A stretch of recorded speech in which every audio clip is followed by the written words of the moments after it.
fuck me. Anyway, sorry, not really, but I know you literally hit the stuff, and I'm like, fuck me.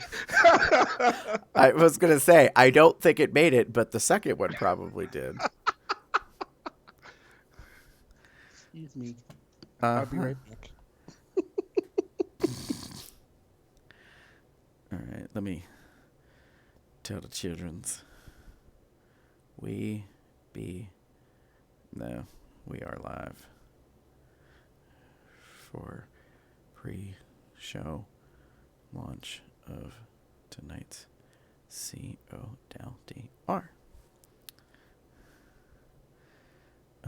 How do I pull up live chat? I need. It's one of these. It's one of these things where, like, oh hey, I'm gonna get everything ready and set up and blah blah blah and be here. And then I'm gonna get on the dock and get everything ready. My pad wasn't even over here. My notes and shit. Nope, not a thing. So here we go. Ha. You pulling it all together now? I'm gonna try. Do you? All right, where is?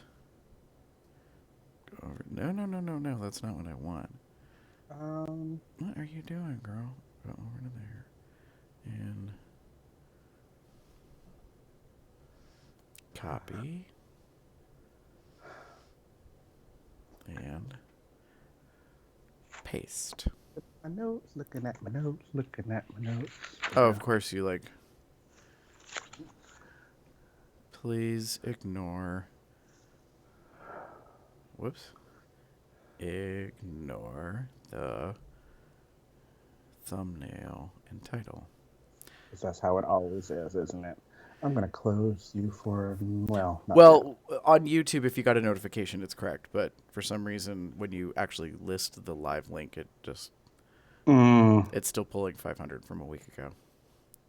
I don't get that. Anyway, whatever. I don't care anymore. I don't know what all you could do to make it to make it do what She thinks she's cute. That's what that is.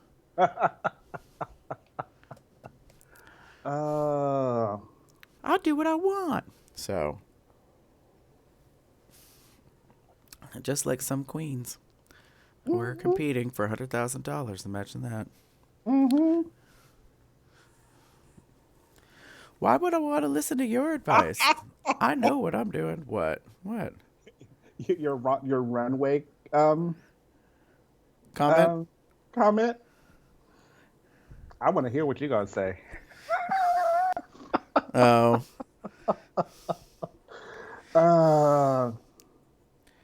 It's not necessarily scandalous. It's just I was trying to be cute. Step it up. That's my thing. I'm just gonna have to say it all with the thing, and we're gonna do untucked. Give me a second. Oh.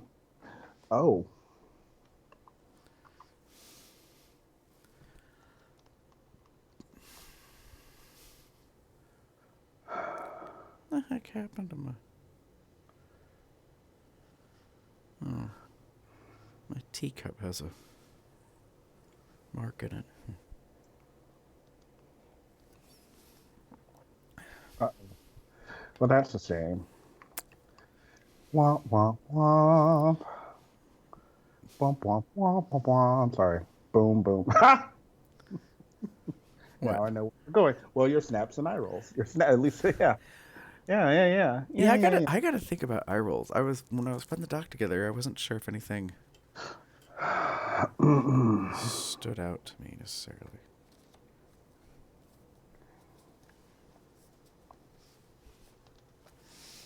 All right, that can go there. That can go there.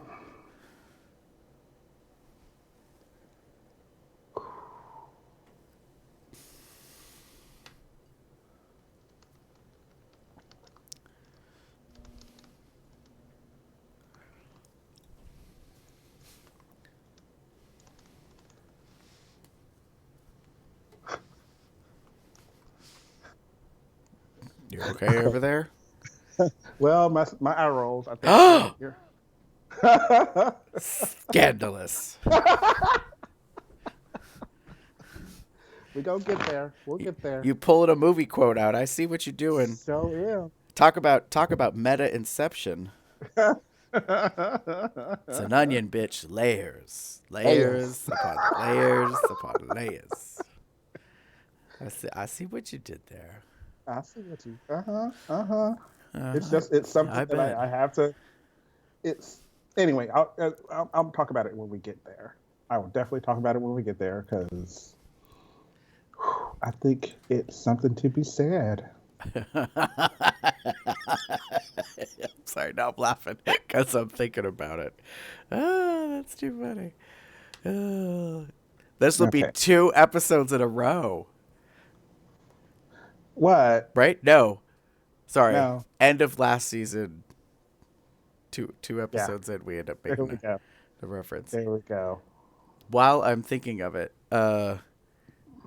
so you liked my little, it's not really a meme, but my thing about Raja? Yes. It was just bugging me. Like I like the first episode when she was in confessional, I was like, what is going on? Like, and then it hit me and I was like, oh no. Girl, I think you unintentionally have a look that you may not want. You may not like this look. You may not be catching this look, but we caught it and we clocked it. Yes. I can't even right now.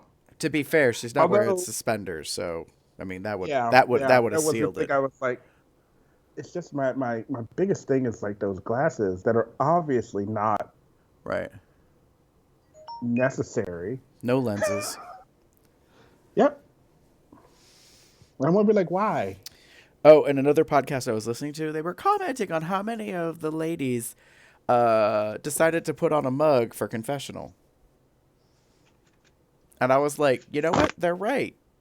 Some of them are still mugging for the camera, which I find funny because then the critique was some queens know how to paint for camera and confessional, and other queens are just doing it because they saw someone else do it.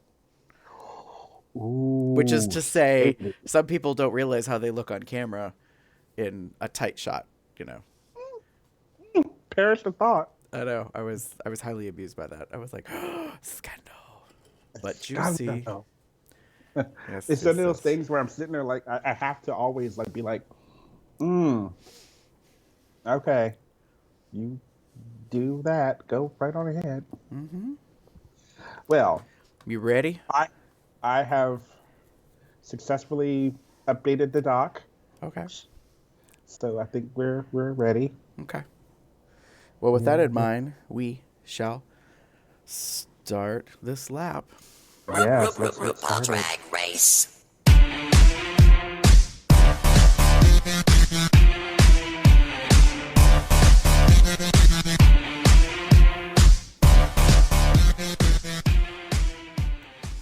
Hey, kitty girls, it's Sunday, March 10th, 2019, and welcome to this little kiki called Comes Out Loud Drag Race T-Time, season 11, episode number 2, aka Good God Girl, Get Out!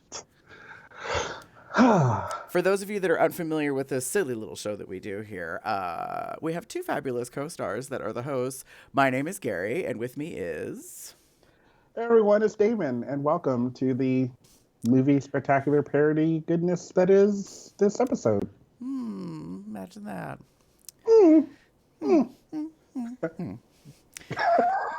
There's going to be a lot to say. Hopefully we'll get through it pretty quickly. So, are you ready to jump right in and discuss the mini challenge for this week? I am ready. All right, so category is... Celebrity photobomb? Ladies, America's Next Drag Superstar needs to know how to pull focus. So today, you'll be stealing the spotlight in one of my favorite mini challenges. the celebrity photo bomb. The two queens who are the most extra at photo bombing win. Goal is pull the focus. Uh-huh. Amuse RuPaul. Yep. Be the pony for the dog and pony show, girl. That's what we're talking about here. Mm-hmm. So yeah, let's talk about these photos that come up. So yeah. These are in alpha order because that's the only way we're gonna get this kind of done. First up, Miss Akaria C. Davenport. I didn't write down the celebrities. I forgot who she was with. It's okay. I don't remember either. But it actually works. Like, some of these I didn't think worked. This one actually works. She looked like she's about to take a dump on that big red train on that dress. Mm-hmm. I was like, all right, it's cute. Like, I don't know about them heels with that outfit. But to be fair, it was 15-minute quick drag. So yeah. Maybe those were the heels she grabbed really quickly. And she was like, oh, well, I got them on. Right. meant to be a hot mess. And then we end up with Ariel Versace, who's with Celine Dion, peeking through her legs. Not quite the gynae view, but, you know, it's something. I laughed out loud. I guffawed when RuPaul was super shady because she asked Ariel what her favorite Celine Dion song when she says, oh, well, you know, Titanic, My Heart Will Go On. and then RuPaul's like, oh, how boring. Oh. Yeah, I nearly spit my drink out. I was like, damn, girl, you just came for her. Funny. So Funny. Yeah, funny. Miss Brooklyn Heights.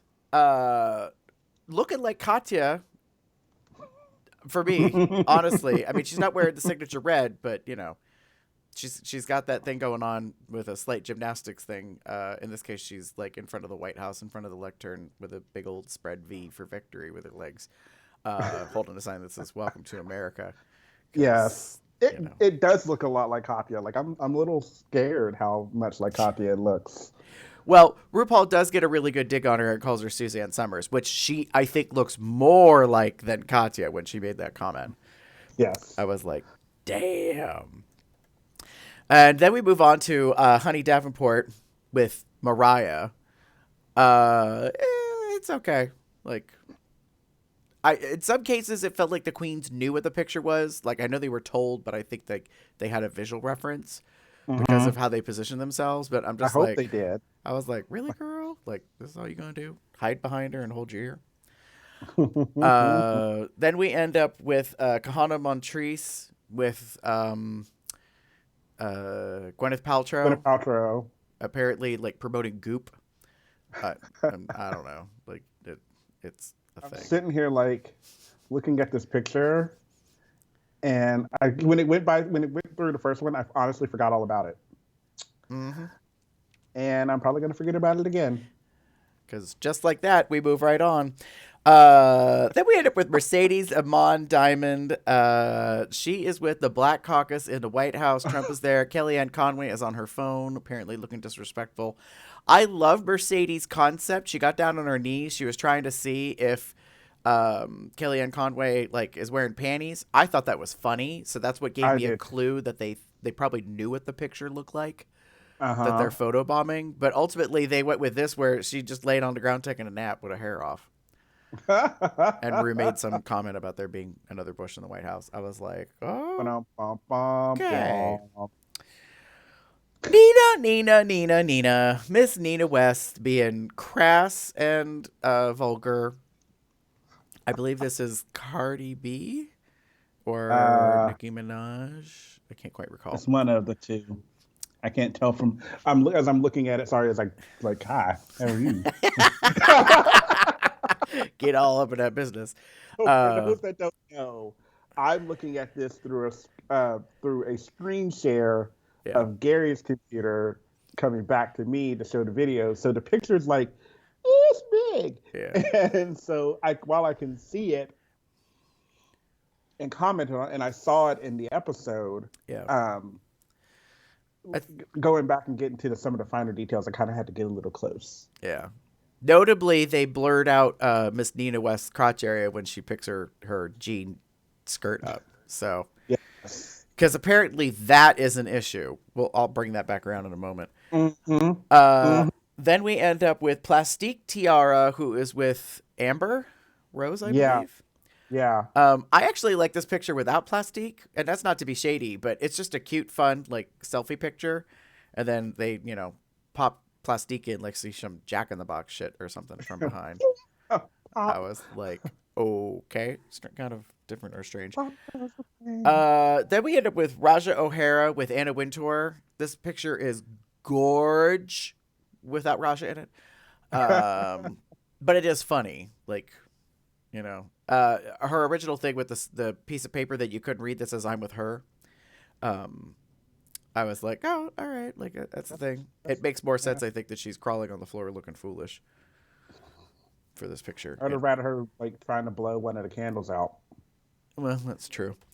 Then we end up with Miss Scarlet Envy, sort of looking like Willem, at the royal wedding, because apparently she's the one that got left behind and not picked to get married. That storyline didn't kind of make sense. But that's not an outfit I would wear to my wedding. Right. So unless you're like the stripper from the bachelor party that he got drunk and like proposed to.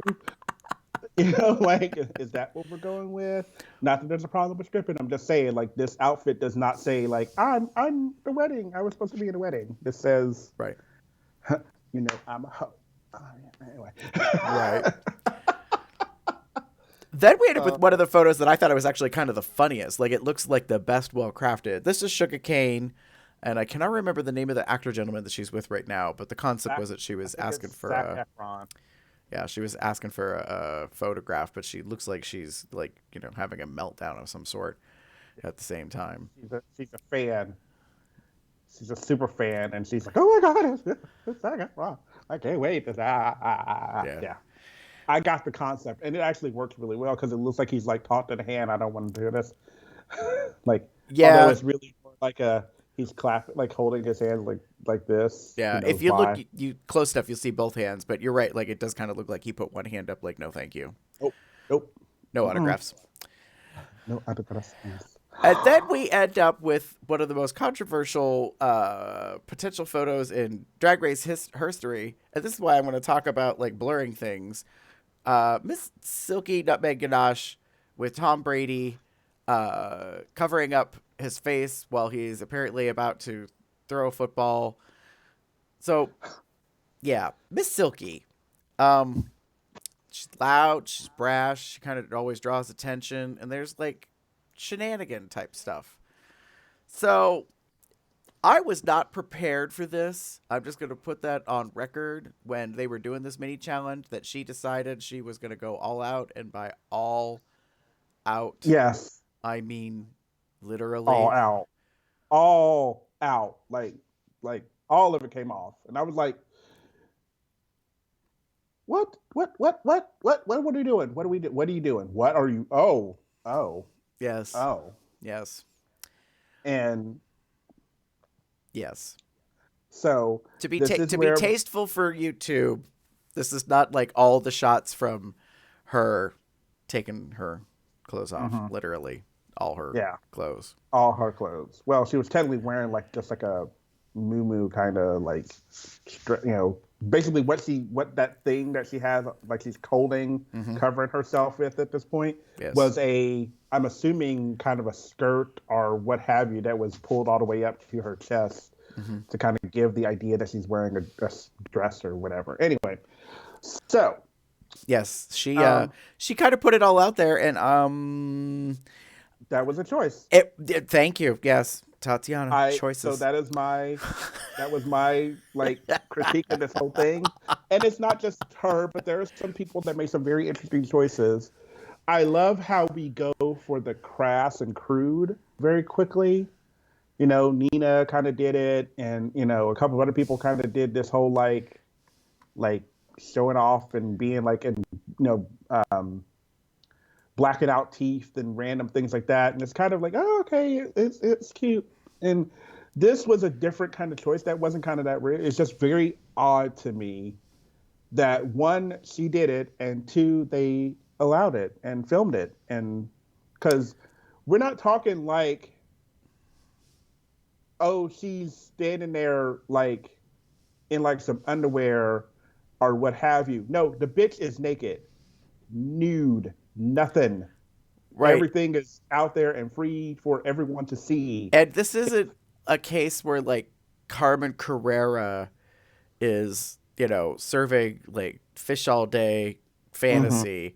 Not that Silky doesn't look like a woman, but her body is very different.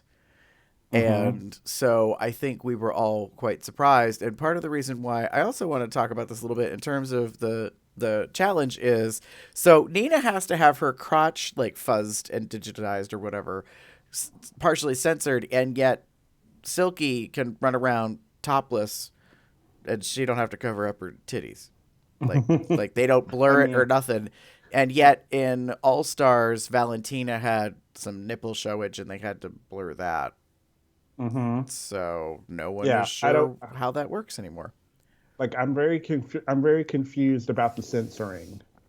Yeah. Like, it doesn't make sense to me that while on the like literally like, just pointed out to me like Valentina, and I remember seeing that. So Valentina during her one of her lip syncs for her legacy was wearing this very like cut high kind of like swirly dress, and she's dancing and twirling around, and it would kind of pop open, and well, it was loose on her chest to begin with, Right. and you got nipplage, and they got censored, like blurred out, often because it was kind of she was dancing around and moving, so they got shown a lot. So she's a man Mm-hmm. dressed as a woman Mm-hmm. doing a performance. Mm-hmm. Got it. Okay. I get maybe why there's a reason to censor, but Right. whatever. Like down here, I can get any kind of censoring. I'm okay with it wherever Right. because it's particularly private parts, whatever, male, female, whatever you have down there. Right. That's parts that you may not necessarily need to be seeing on TV, Mm-hmm. on prime time, or not prime time, but on like broadcast TV. Correct. This, if we're gonna do it for her, we should have done it here. And I'm kind of curious why we didn't do it here. The only thing I could think of that would justify the way the censoring happens is about whether it's your gender that you're presenting. So, like, if you're presenting as a woman by the way you're dressed at the moment, like, maybe that's where the censorship applies. And in this case, Silky is technically not, like, wearing woman's garment. She's technically nude. Like, and maybe that's, like, I don't know. Maybe the censors were drunk or asleep this day when, like, they, had to approve it Yeah, before it went to air. I have no idea. But maybe it just seems weird to me, and I think it's something we'll have to. I'll maybe now keep a better eye on. The picture in itself is whatever, but my thing was that was a choice, and it's not just her. It's just some of the things that people sometimes do with regards to their quick photo bomb kind of thing. I get that the idea was to pull focus from the celebrity, but they're not even there. Like it's a picture yeah. that has already been taken. You're just kind of in the background, so you're automatically gonna take focus. Like, does it make sense? Like Well, the goal is not to blend in with the photo, it's to stand out true. within the photo. So in this case, she stands out because she's blocking in the photo. So Yeah, literally. yeah. So I get that she's going for the whole streaker, but whatever, Yeah. what have you. And then we get Miss Vanessa, who does not look like Vanessa at all. No. Like I was laughing because here she is with is it Kim K and Madonna. Yeah. And what I thought was funny is they started the shoot with her bending over, showing her best assets and talking about get these cookies, notably not tucked, if you were paying attention. And I was like, oh, well, howdy that. And then so Rue's taking some photos and then she ends up standing up and this is the photo that they used. And I was like, wow, this is creepy. This is kind of like second cousin to the Ring Girl. Like, very kind of freaky looking, It's very weird. Yeah. I was like, okay, well, Donna. it's definitely, It's a choice. Well, it's definitely going to draw your attention. Like, if Kim K could see her in her phone, I'm pretty sure she'd be freaked out, in that case. Like, who the fuck is that? Yeah, exactly. Evie, oddly, I figured was probably going to do well in this just because of the nature of her personality and how she handles things. So the fact that she does this, like, semi-impromptu just stand with a sign over your crotch that says Dolly, which I'm not quite sure what that reference is, with the dress pulled up and the foaming of the mouth while Nicole Richie and Paris Hilton are, I guess, like in an interview talking on a microphone. I'm not quite sure what was happening in this moment, but yeah. It's the thing. What cracked me up more than anything is that while she's standing there and they're doing the photo shoot, she had the piece of paper taped or something, and then it started to fall, and the camera zooms in on her crotch, and I was like, oh, well, hello there, blessings. Isn't that nice to see? To see your black and white striped chevron printed undies underneath that are well filled. Underneath your pantyhose that you're wearing. My. Okay. I mean, So Evie's not my type. I'm just Yeah. saying for the record. Just so you're aware, people, sometimes the most feminine of drag queens are hung like fucking horses. Like, just putting that out there. True story. And you may think that they're bottoms because they're queens when in fact they could be some of the biggest tops you've ever met. So there's that. There is that. For the mini challenge, my comment was extreme limits. Never heard of her. Because I felt like that was some of what we got served. Like, as we discussed at length, Silky. God. There's a line. She went for the touchdown clear on the other end of the field, away from the line. Like, completely Touchdown. disregarded it. Literally, like, I mean, I got that he was kind of playing the streaker, which I can understand in retrospect, but it seemed a little much. Yeah. Actually, it seemed a lot much. I will say that it seemed like a lot. Yeah. So the winners are Silky Nutmeg Ganache and Brooklyn Heights. They each get $1,000 gift certificate from Fierce Queen. So Brooklyn is like cashing it in, Yeah. I'm like, I'm waiting to see how far she makes it in the season and then what her grand total is. Someone's tracking that. I know they are. Like they're. And, well, taxes probably, but. No, I know, but I'm like, let's say Brooklyn goes all the way to the end and wins. So she gets $100,000 plus everything she picked up on the way. Girl. Doop, doop, boop, boop. Just raking it in. Excuse me while I go to the bank. Just Yeah. What do they call that? I forget. Pulling taffy? What is that? When the girls go to do the show and they just do nothing but stand and park and bark and they grab all the tips. Oh gosh, I don't know. There's a term for that. I can't remember. Anyways, it'll come to me. I'll probably think of it later. In that case, you ready to move on to the Maxi Challenge? Yes, let's. All right. Now, for this week's Maxi Challenge, you'll be starring in 2 breakthrough films featuring, get this, an all-drag queen cast. Now, the first film is called Good God Girl, Get Out. Now, the second film is called Why I Gotta Be Black, Panther. So the goal is to do drag parodies of popular movies from the past year, notably the beginning of end of the previous year, beginning of the year when they filmed it. So they're doing parodies of Get Out and Black Panther. But they're mashing them up with other films, like creating a new strange hybrid type situation. And it's a drag parody is what they're doing in this case. So, because Silky and Brooklyn win from the mini challenge, they get to pick their teams. Welcome to the fun times. Just like gym class when we were in school. Pick your besties, then pick the people you like, and then pick the boogers, basically. So we end up, with the people getting bent out of shape because they weren't picked, and then they were last. And this is an image from John Pauly. It cracked me up quite a bit because the last two remaining to be picked were Scarlet Envy and Ariel Versace. And Scarlet was nonplussed. She was very much pissy. She was, like, surprisingly, like, and I'm just like, girl, like, what just happened, right? Like, wait, like, right. I'm not trying to be mean about it, but like, there's things that I sit there like, you just kind of came off on something, and maybe they weren't a big fan of you at this point. So, shock and surprise, you get picked last. Right.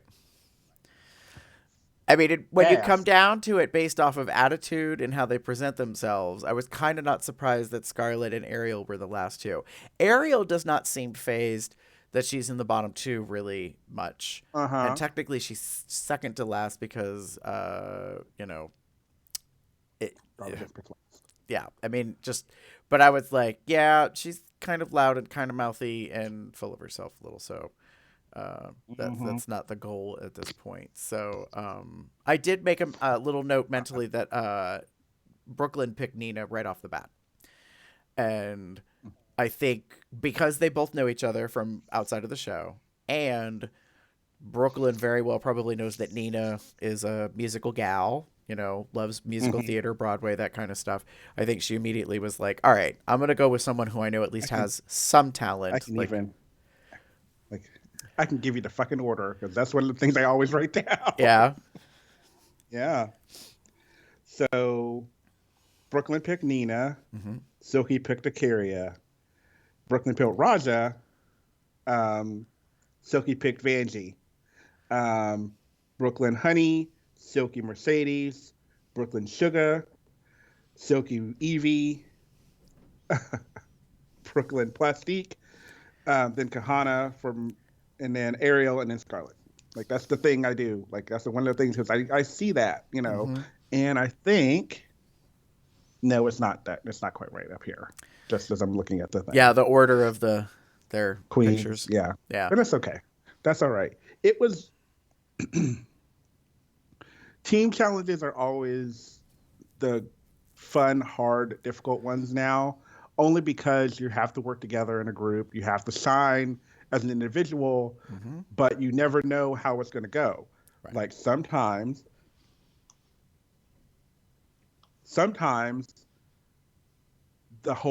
if you're the bottom team, you're all in the bottom, and two of you get to go home, or one of you might go home, whatever.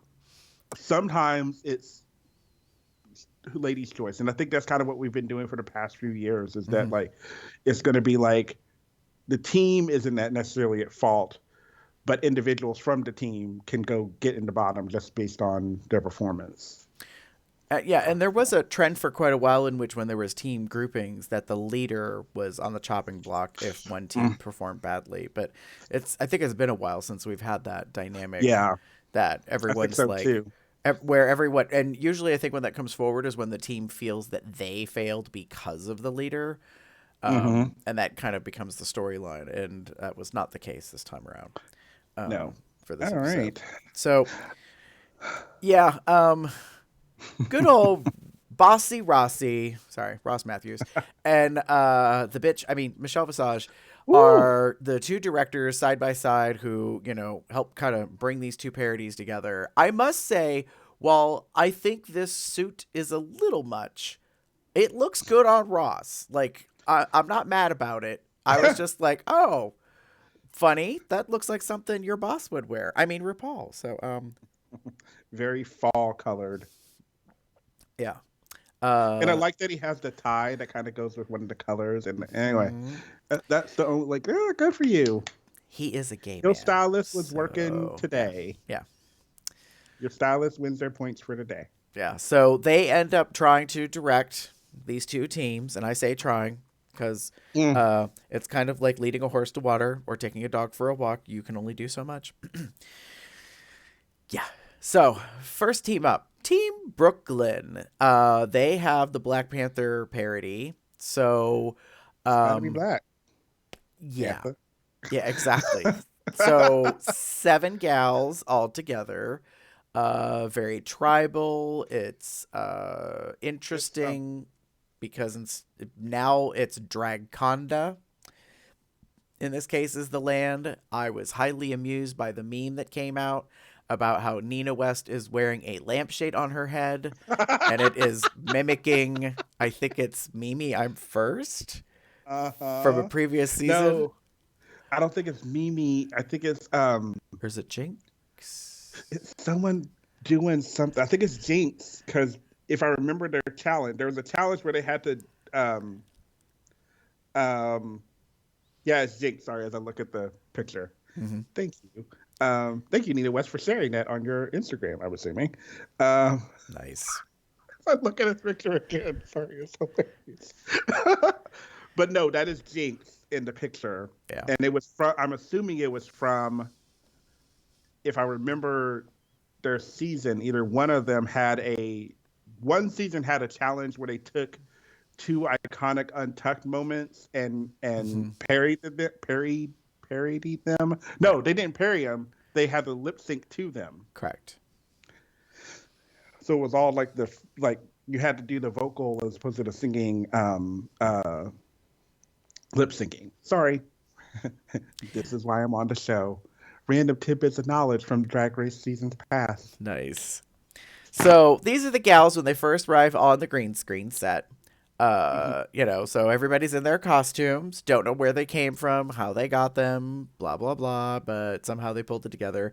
I have a feeling they had them hanging on a rack ready to go because they didn't know quite. Are they made them or something or put stuff together? Or they Like have, honestly, right, or they have those secret gremlin elves who happen to make shit happen off stage, out of the cameras that you can't see.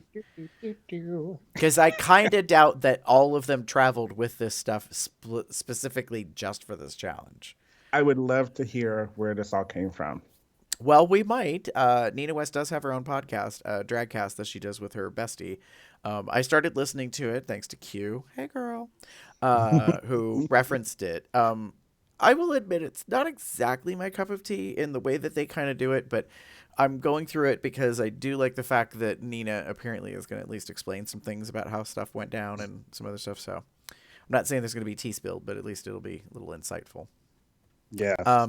So of course we have to have a beautiful promo image of what they're actually, performing to. So, yeah, it's a thing. There are some choices all up in this shit. Like I can't even. Yeah. Yeah. So. Yes. Funny story. Okay. And this is just me. I didn't realize until they showed the movie that Auntie Maxine was supposed to be Maxine Waters. Yes. I didn't realize that at first. And then when they got there and I was like, oh, that's a good one, y'all. That's a good one. Like, okay. Like yeah, I will have to agree with you that yes, in the actual movie, here's a shot of them, when they're doing that, Auntie Maxine. I got it right away when I watched it. I was like, oh, they brought Maxine Waters out of nowhere randomly, like as a character. But I think it was so. Fun.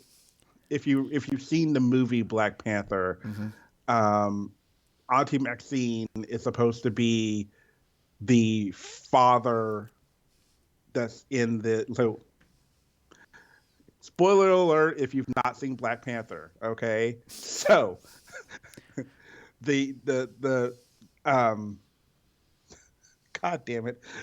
The Prince of Wakanda does the heart-shaped herb and he goes to, for lack of a better term, is the astral plane. I'm sure it was called something else, but whatever.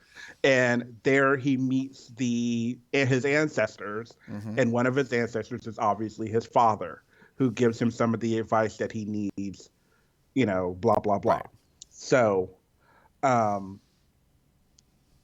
obviously they were trying to play on that, and since it's drag, instead of it being his father. It was, this character, his auntie Maxine. Yes. Yay. Yeah, so the princess's Auntie Maxine, after she smoked some herb, the charismanum. Charisma. Charismanum. I can't even say it. So I will say this. I gotta give props up to Plastique Tiara. She rolled with it. Brooklyn asked her to affect a Vietnamese nail tech accent. And I think, honestly, it was just for fun for the reading. I don't think Brooklyn intended for it to carry forward the way it did. It was just like, we need to read this and get through it, so let's have fun with it, and be over the top and silly. But the moment she started reading it, everybody fell the fuck out and laughed their ass off on the couch. It was like, that gotta stay. That gotta stay. Like, we cannot be, messing with a good thing. So, yeah, it turned out. And so let's just kind of pause for a moment and kind of go with the whole, like, is it kind of racist? Not so much when it's the person's race that they're doing it in, like, kind of thing. Like, she was doing it for the sake of the parody, having fun with it. Like, kind of, it was funny. I don't hate it. I don't like it. It's one of those things that kind of has to happen. But, they were doing a parody of Black Panther, so... Right. That's a whole other show. There's satire, there's parody, there's humor. There's a lot to be discussed in that.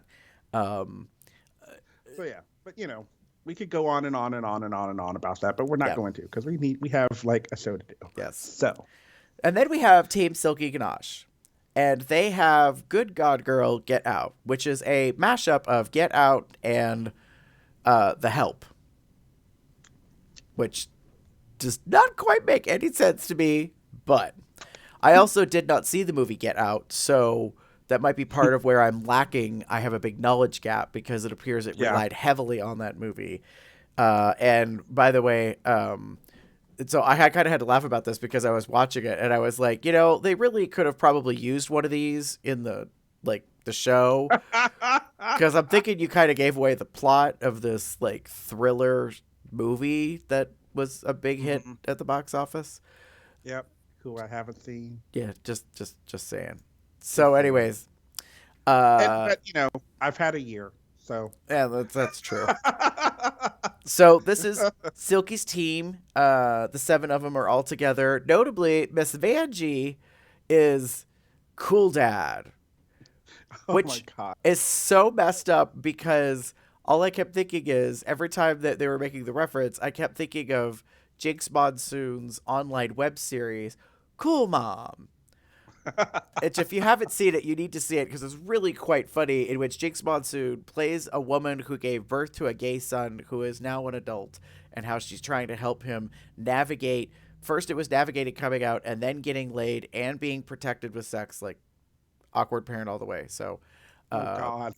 Yes. So here we have the promo shot for Good God Girl, Get Out, in which the only white girl is cast. Even RuPaul kind of throws shade at Silky and says that she was racial profiling when she picked her team, which I was like, damn, like just coming for it. Well, Silky owns it. She said, like, I specifically chose she says the Black Queens first, but she also chose Akira first, but then she went to Vanjie when she went back, and then Evie. But anyway, it's just very. And then she's cast Scarlett in the main role, which is a drag queen.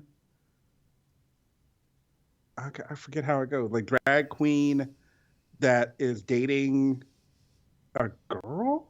I don't. I'm not quite sure what the story was. Yeah, that kind of got muddled on me, like storyline wise. If like everybody is drag queens, or some people are drag queens but others are not drag queens, I wasn't quite sure what that was supposed to be. But yeah, it was interesting. But notably, so there's this whole trope out there about how the last queen picked for a challenge sometimes is the dark horse that you're not expecting to do well. So Scarlet notably and Confessional is like, oh, her attitude definitely came across to me like, bring it, because I done brought it. Like I am all about this business. Yep. And I figured, well, it's gonna go one of two ways: either she's gonna shine and she might even win, or she's gonna bomb horribly because she is so confident about her acting skills. Mm-hmm. I have to give a shout out because Rue did say last week in the first episode that former, Drag Race contestants, now part of the family, may randomly pop up. And they did this amazing little stunt in which, when driving on their way to visit the parent/parent-in-laws or future parent-in-laws, they ran over Derek Barry with a car. Done. Killed her. Just dead. Dead. Well, she's not dead. She gets the line out. I think she gets the good guy girl get out line out. Well, I think she gets good God girl get, and then I don't even know if she gets out. I think she dies. Like, that's the whole thing about like it being a thriller or whatever, that she doesn't get to fully give the warning. Hey, Derek, how does that road feel? Look at you being roadkill. Yeah. So here's the Silky Clan against the green screen. There's Vanjie serving Cool Dad, which is just a mess of a visual because it's Vanessa from the neck up and like odd, weird dude-ish from the neck down. Kind of thing. Yeah. It was very, so the reason, like, apparently, so to show that she likes drag queens, the dad, who's a cool dad, puts on the whole affectations and dress of at least makeup and whatever, and I just think it's perfect. I loved the options they gave. Like, can you, like, basically they said, so Vanjie gave the first line, and I said it the first time, and they're like, we still hear Vanjie. Let's give you another, like, can you give it another kind of like different, something different? Right. And then they went from that to what they called Cookie Monster, which I thought was hilarious. And then they were like, let's do something else, like something kind of in the middle. And they got this, like, I thought it was hilarious. And I was like, they should go with that. but they did not like that voice. It was very weirdly, like, highly oddly pitched and something. Yeah, and notably, Michelle and Ross, like, I think busted a gut most with this group, like, laughing at some of the affectations and the weirdness and stuff. Like, I think they really enjoyed directing, which I was happy to see, because I know it can be excruciating if you've got a bad group of people attempting to do that. So, yeah, it's a thing. All right. Silky is the matriarch of the family, and like there's a whole thing with the teacup, which apparently relates to something that happens in the movie. I don't know, maybe there's hypnotism or something weird. It does, and I don't know the movie, but I know I've seen like enough of the like previews and stuff to kind of remember that like tea stirring thing to be a part of it. I just can't remember what all it was. So right. So yeah, that was also a thing. So. Yeah, they this would be on the runway afterwards, that when they get to see the what they actually made. So that would be Team Brooklyn and Team Silky getting to see what they did in this case. So Damon, what were your thoughts on the Maxi Challenge? So, really quickly, just the thing to kind of put out there, take direction in acting lessons. Like, I'm just going to throw it out there. Season 11, like, you know this is coming. There's going to be some kind of acting done. So maybe invest in some acting lessons. A drag queen may be a persona that you put on and what have you, and there may be some affectations and what have you that you do to it. But it is not an actor make.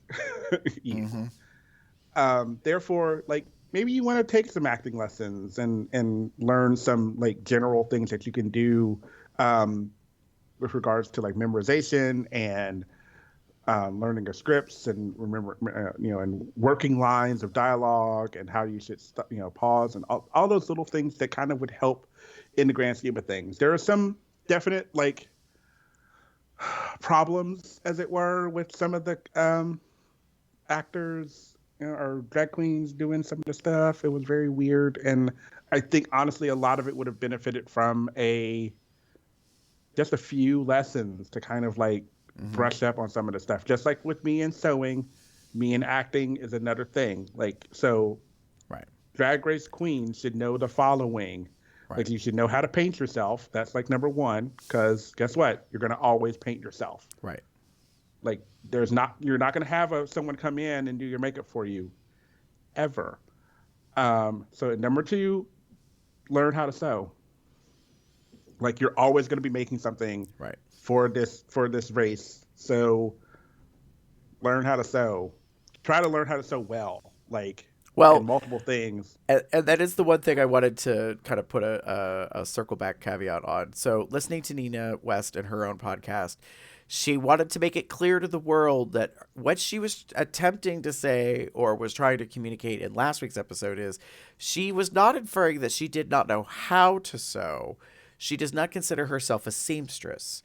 So yes, she did sew a dress, but she knew it would not be spectacular. Like, it would not necessarily win anything. So she, was attempting to figure out how to make this situation work the best that she could in that case, which, I found interesting and slightly amusing, because I was like, yeah, but the problem, girl, is you are quickly figuring out that everything is on camera and they will choose what they want, aka the edit, to put out there. And so while you may not like that they used it, you did say it. So that, becomes slightly a thing. Like, there was a shot in this episode of Nina running across the room for the 15-minute quick drag, taking her shirt off. And I was like, ooh, she probably did not like that shot. And I looked at it 3 times, because the first and the second time I saw it, I was like, is she wearing a thong? Like, it looked like a large black belt around her tummy, like the top of a jockstrap brief, but there were no straps. And then I was like, girl, are you running around a little itty thong? Because, like, everyone knows your business now.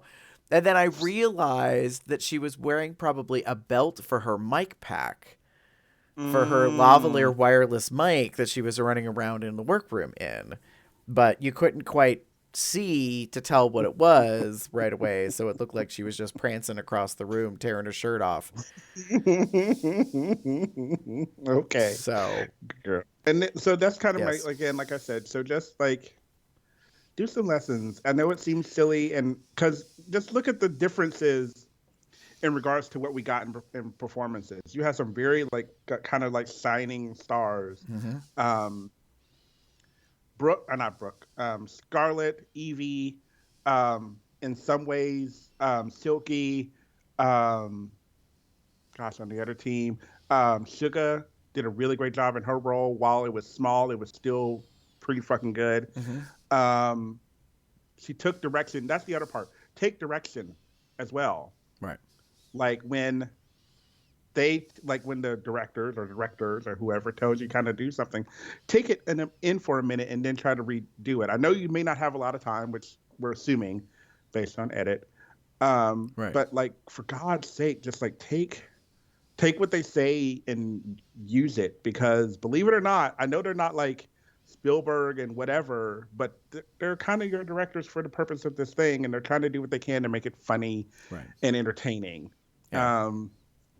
Obviously, they loved what Plastique did. They laughed their asses off. So it, all that kind of weirdly works. Although I would have told Plastique to be careful about how she's holding out her arm. I know she had to wear they wanted the character to have only one arm. Right. So she's wearing like the green sleeve to kind of, so they could block it out. But she kept like this, like out like this the whole time. Right. Or a lot. So it looks like she has like half an arm. Like, if you had no arm, they could have just put that to the side. But I think they wanted her to have some space because they couldn't. Anyway, sorry, I'm just I think she was intended to have part of an arm with a nub, You know what I mean? Like Yeah. basically from above the elbow was gone. But yeah, it did look weird at first on green screen, and then later when we were watching what the final visual effect was, I was like, oh, I'm kind of getting it. But I agree with you. Like, they were making her hold it in a weird angle because they didn't want her to put her arm in front of herself and then mess up the visual. But they also didn't want her to put her arm behind her. So, yeah. Oh, well. Anyway, so that was me. What about you? I just simply said some got it, some don't. You know, it's kind of like Almond Joy got nuts, Mounds don't. Some of them did pretty good with the acting chops. You know, Nina West was funny. At first, I thought it was odd, and then I realized that her character purposefully was kind of meant to be sort of ditzy as the leader type, like advisor or whatever. And so, like, I loved how comical it got that she kept making references and then getting course corrected by the guard / like vizier type, you know, individual who was like, we don't have the rights to that, and that's not allowable, and we can't pay for that. And I was like, all right, now I get the humor behind that. So yeah. That was funny to me. Scarlett and Evie, I thought, were good together as, you know, a kind of a dynamic pair. I think Silky did okay. I think by the time they finished their time with filming, she was starting to really get into her groove. And that's one of the difficulties with this challenge is that, like, you got to walk in already like at 70%.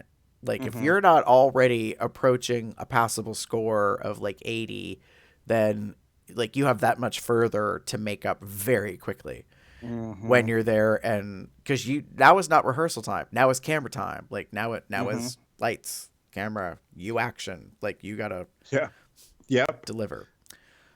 So it was interesting to say the least. Interesting indeed. All right. Runway time. Runway time. This week, we challenged our queens to overact in 2 breakthrough feature films. And on the runway, category is What's Your Sign? Gentlemen, start your engines, and may the best woman win. So they overacted 2 challenges, and now the runway theme is What's Your Sign? So it is all about the Zodiac, and I don't mean the Zodiac killer. I mean, as a queen, you're gonna stomp the runway. The goal is stomp the runway. And some of them literally. You'll see in a moment. The goal is to represent your Zodiac sign. So there are 12 of them to correspond to sort of 14. match. Well, 12 signs, 14 queens. Yes. And so the 12 signs, Zodiac signs, are not a perfect match to the months, but they kind of float, you know, in there. And then apparently, although they didn't have to worry about this, there's that new 13th sign that came out a couple years ago that like screwed up like Sagittarius and Scorpio, I think, pretty badly. But so yeah, it was really interesting to me because there's a lot of multiple. So there was a bunch of Leos, a couple of Pisces, bunch of there were several Aries, there were several Pisces, there were several couple of Capricorns. Yeah. So it essentially was what's your sign, and that's what I'm assuming they got as part of the thing. So instead of like what's a sign, right? Like of the Zodiac, you were either specifically supposed to choose your sign, which is something you could probably, you know, fact check and figure out. Right. Or it was like you wore your sign, which I think most of them did. Right. If not all. Yeah. So let's get into these runway looks. Sure. Akira C. Davenport. She's a Pisces. So she put 2 big old betas on her dress. I'm kidding. But she did put some, 2 fish on her outfit with these huge plumage, kind of feathery tails, off the scale deal. Go ahead. I like it. I'm not loving it. I'm just thinking it's very, yeah. Like it seems very basic, and I'm just gonna put it out there like that. Like it's a print pattern of like scale kind of thing that's blue like the water, and then there's these oddly shaped, odd like fish type things on her dress that give the vague impression of fish. Just gonna put it out there, like this is not accurate. Yeah. Okay. So Ariel Versace, aka Lisa Frank, threw up on a drag queen because that's apparently her aesthetic, and she's sort of talked very like much about that. So she is an Aries, which is a ram, and she came out in what was it they said? If a unicorn evolved or something like that, like unicorn and a ram, like something like that. So it's had a baby. It's I really did not like this. Okay, yes, thank you. Like here's the thing I'm going to say about this. To quote another show that like is completely, probably going to get me into trouble. Hated it. Ariel came out of this outfit and I was like, what is wrong with this outfit? Why is this outfit so ill-fitting? Like, why is it so big? Why does it not look like why does it look like it wears her instead of her wearing it? Like, I had so many issues with it, and I didn't get the shot. But the if you pay attention to the back, there's a whole extra panel that's like this purplish kind of velvet with these little diamonds on it that kind of look like a star sky or some shit. I don't know what the hell it was. It wasn't until I watched this, like, that segment for like the third time, and then it occurred to me, I wonder if this outfit was meant for a tinier person. And that skirt on the bottom just didn't fit, so they put an extra panel in to make it look a certain way. And that might be part of the issue why it looks so weird, because she's super hippie and like, God, like it's so thick and oddly like fitting her. It just doesn't work. Maybe that's it. Maybe that's the whole, like, the concept that she got it for. Right. It just doesn't. It doesn't work at all. Yeah. Like, I hate to be that guy. It just, I don't get it, and I don't like it. Right. And it's a really odd, bright color, which I'm not saying it's a bad thing. It just seems, like bleh. Yeah. So to quote Fashion Photo Review, boot. Not my cup of tea, to say the Although least. I don't think they booted this one. I think they tooted it, actually. Yeah. Anyways, it was ugly. That's what I'm gonna say about that. Right. Miss Brooklyn Heights, Pisces. Was also a Pisces. Yes. Yes. Two fish.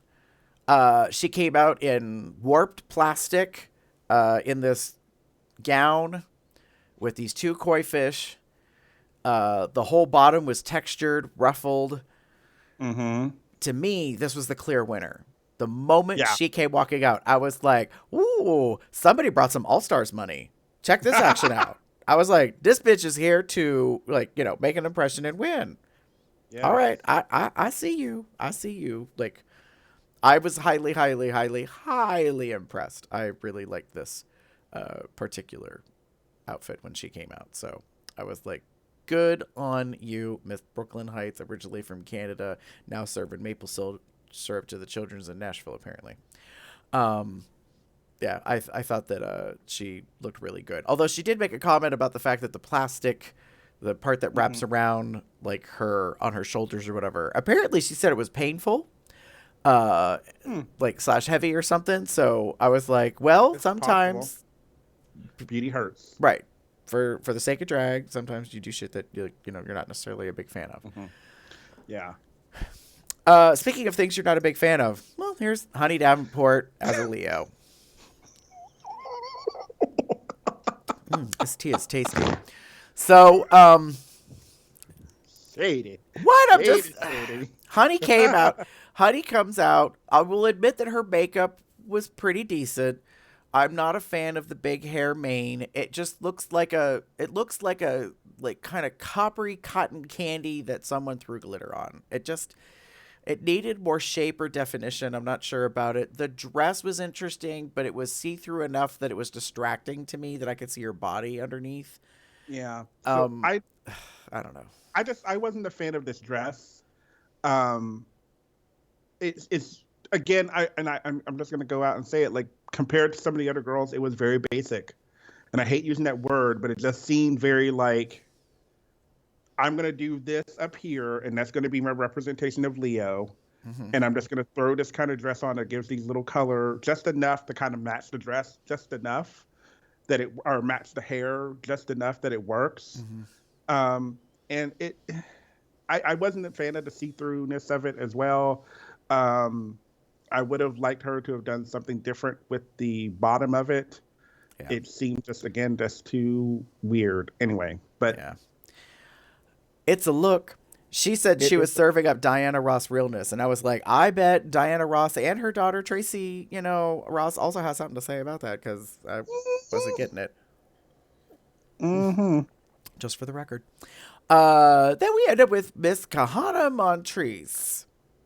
She's an Aries. She's horny. Big ass horns. And that's about it. Yes, that was all. That was about all that she was serving. Now, I will say that I thought the outfit was cute. Cute in a, like, I would wear this on a summery day to the beach, or while I go shopping at the farmer's market, and I'm living my like light and airy, breezy, hippie kind of fantasy thing. Yeah. And then this happens. Now, I think that there's been sort of a little controversy about whether or not this was intentional, and that Kahana meant for the skirt to the bottom to fall off, and that it was funny because Raja and Aquaria were discussing about how important it is, or maybe it was in the pit stop with Manila and Delta. In one of those two shows online, they were talking about the importance of wearing panties, like to be appropriately dressed underneath, because this happens. Sorry. Yeah, skirts fall. Not buying things it. happen. Not buying it. Not buying it. Shit does not fall accidentally unless it's meant to come off. Like, either it's poorly made or it was meant to be removed. I think Kahana had a reveal, but the reveal got ahead of her. I think when she was walking across, unfortunately, those shoes are not properly fitting enough, and the bottom of the dress caught inside of the heel, inside the actual shoe, and started to pull it down. My guess is when Kahana got to the end of that T of the runway and came back to center, she would have done a 360 and then tore off the skirt for a little drama flare and tossed it off to the side. That's my guess.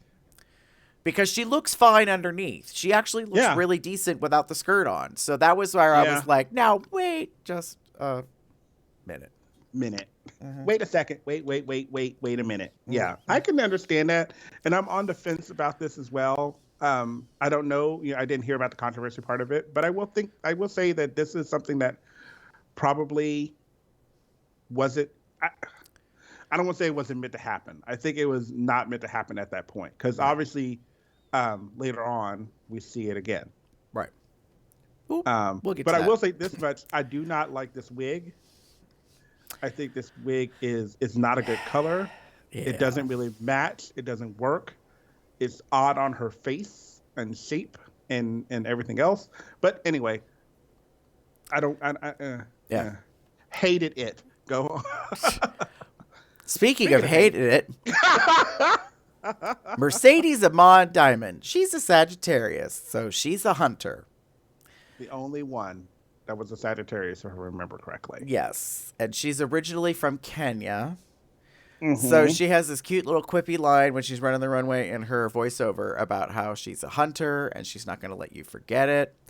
And I was like, girl, like, obviously someone else is hunting for you to give you the body that you got, because you'd be dead. Like, you wouldn't even be, like, skinny. You'd just be dead because you can't hunt. Like, you don't even understand how a bow and arrow works at all, really. Like, maybe 10% functional, if that.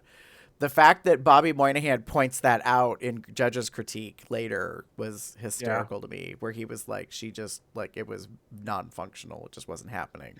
I loved it. Like, he was holding the things and just his pens and paper, like, like, this is what it looked like. And I was like, yes, that's right. And it showed what it looked like. Yeah. And I think it's funny to me that she tried I don't know what she was trying to do. I don't know if she was nervous. I don't know what was going on. But that's a perfect example of like, I don't know how a bow and arrow works. Like, dart. That's a dart. Here, the way you're holding it, that's like a dart. And then you've got like something. Anyway, it doesn't quite work. Anyway, and the dress just is too high on the waist. Or maybe it's meant to be that way. I don't know. I don't particularly care. This part that was supposed to cover this area just seems really odd fitting and doesn't quite fit right where it's supposed to go. It was all kind of a mess, and Yes. I was not featuring having it. Yes. It was big ass hair was weird. It was problematic, to say Yes. the least. Moving on, Nina West. She happens to be a Leo, which means she was born probably in the month of September, approximately. No, July, August. Yep. I had a brother and a sister that are both Leos. They were both one was born July 29th and one was born August 17th. So then Leo has a really long footprint on the calendar. It's July 21st through August 20th, if I remember correctly. Okay. Because I'm pretty sure my dad's a Leo and he was born in September. So, anyways. Maybe he's not a Leo. Just saying. Maybe he's a Virgo. No, I'm pretty sure dad's a Leo and mom's a Libra. He's September, she's October. Anyways. Okay. Then I'm a Scorpio because I was in November because we were right in a row. Anyways. So Nina West comes out. Yeah, so, I mean, it's a gown. It's thing. It's an applique. It's an applique that doesn't quite fit on a gown. It's an applique that looks like it's about to fall off. Yes, this thing, this shoulder thing, kind of. I don't know what that was about. It was confusing me. I was like, "Girl, what happened?" And don't get me wrong, the dress is nice. Yeah. Aquaria says in the fashion photo review, she's not a big fan of the mesh kind of top part, which I agree. I'm not a particular fan of it either. But again, sometimes you're a bigger girl, you're trying to hide some stuff, which I don't know what Nina needs to hide. Like, there's even a thing, not that I'm going to talk about it, but there was a reference in Untucked, I think it was this week, about being a bigger girl and how she feels about that. And I was like, Nina's not that big. Like, Nina is top heavy. So she's got broader shoulders and she got, a big chest. And she got a little belly on her, but she's also got a little itty bitty booty and skinny legs. So they're slightly muscular, but I'm I wouldn't really call her a big girl. She's just thicker and she's more triangular, body shape proportioned, between the shoulders and that, or apple shaped, I guess is more the reference you'd give as opposed to pear shaped. So yeah, I don't know. It was kind of confusing me, but I agree with you that the upper part, this mesh thing, she probably would have been better off if she had just done black straps over the shoulder and all of this had not been there. And then the crown, accessory piece is sort of meant, I guess, to mimic a lion's mane-ish something. So it's very geometric, but Yeah. So Gemini, ha ha ha ha ha. No pun intended. So Jim and I were commenting on, I would have liked her to have had bigger hair. Okay. And maybe not necessarily that color. I got the crown, I get that, but I wanted a bigger hair to go behind it to kind of give the whole lion's mane portion of it. But, again, choices, that's what you do. Yeah, it was a thing. So, it's a thing. Yeah. Moving on, Plastique Tiara. She's an Aries, so she's a ram. Bobby Moynihan makes a great joke about how this is how every hostess at every restaurant in Game of Thrones dresses. I thought it was quippy and fun, but I'll be honest with you. Right now, in this moment, when I look at this, I see, and her name went completely out of my head, Effie from the Mockingbird series. Do you remember Effie, who had the feathers on her eyelashes? Oh, you mean the not Mockingbird? You're thinking the Hunger Games? Yes. Okay. Mocking Jay. That's where I was going with that. Yeah. I was like Mockingbird. Yeah, What? no. Sorry. Oh, I got it. Anyways, yes. It was because it was this weird kind of exaggerated couture kind of like type stuff. So that was sort of what I was getting a little bit out of this. Like, and I will say kudos to Plastique to give us a somewhat different silhouette. I kind of like this. I like the golden black. As Aquarius says in the Fast Photo Review, she has a lot of the like drag queen tropes. The collar is very, you can get those everywhere, which I've heard before. Yeah. But it works. And I will say I hate to clock the boots, but she did wear those same boots in the movie, and she got clocked for it, and I'm glad they clocked her for it. This would have done really well with a black boot. Actually, it was really funny because I think they said in Fashion Photo Review, like she could have gotten away with a strap boot, I think. Like kind of a gladiator style, where it's just nothing but like strapping that comes up type thing. So, because I think Aquarius' comment was like, it's pulling focus away from all the embellishment on the top, like the hair and the shoulders, like, so it's kind of pulling you down to pay attention to that. And to be fair, these boots do cut her off at the knees. So like visually, you're kind of like, oh, stuff, waist.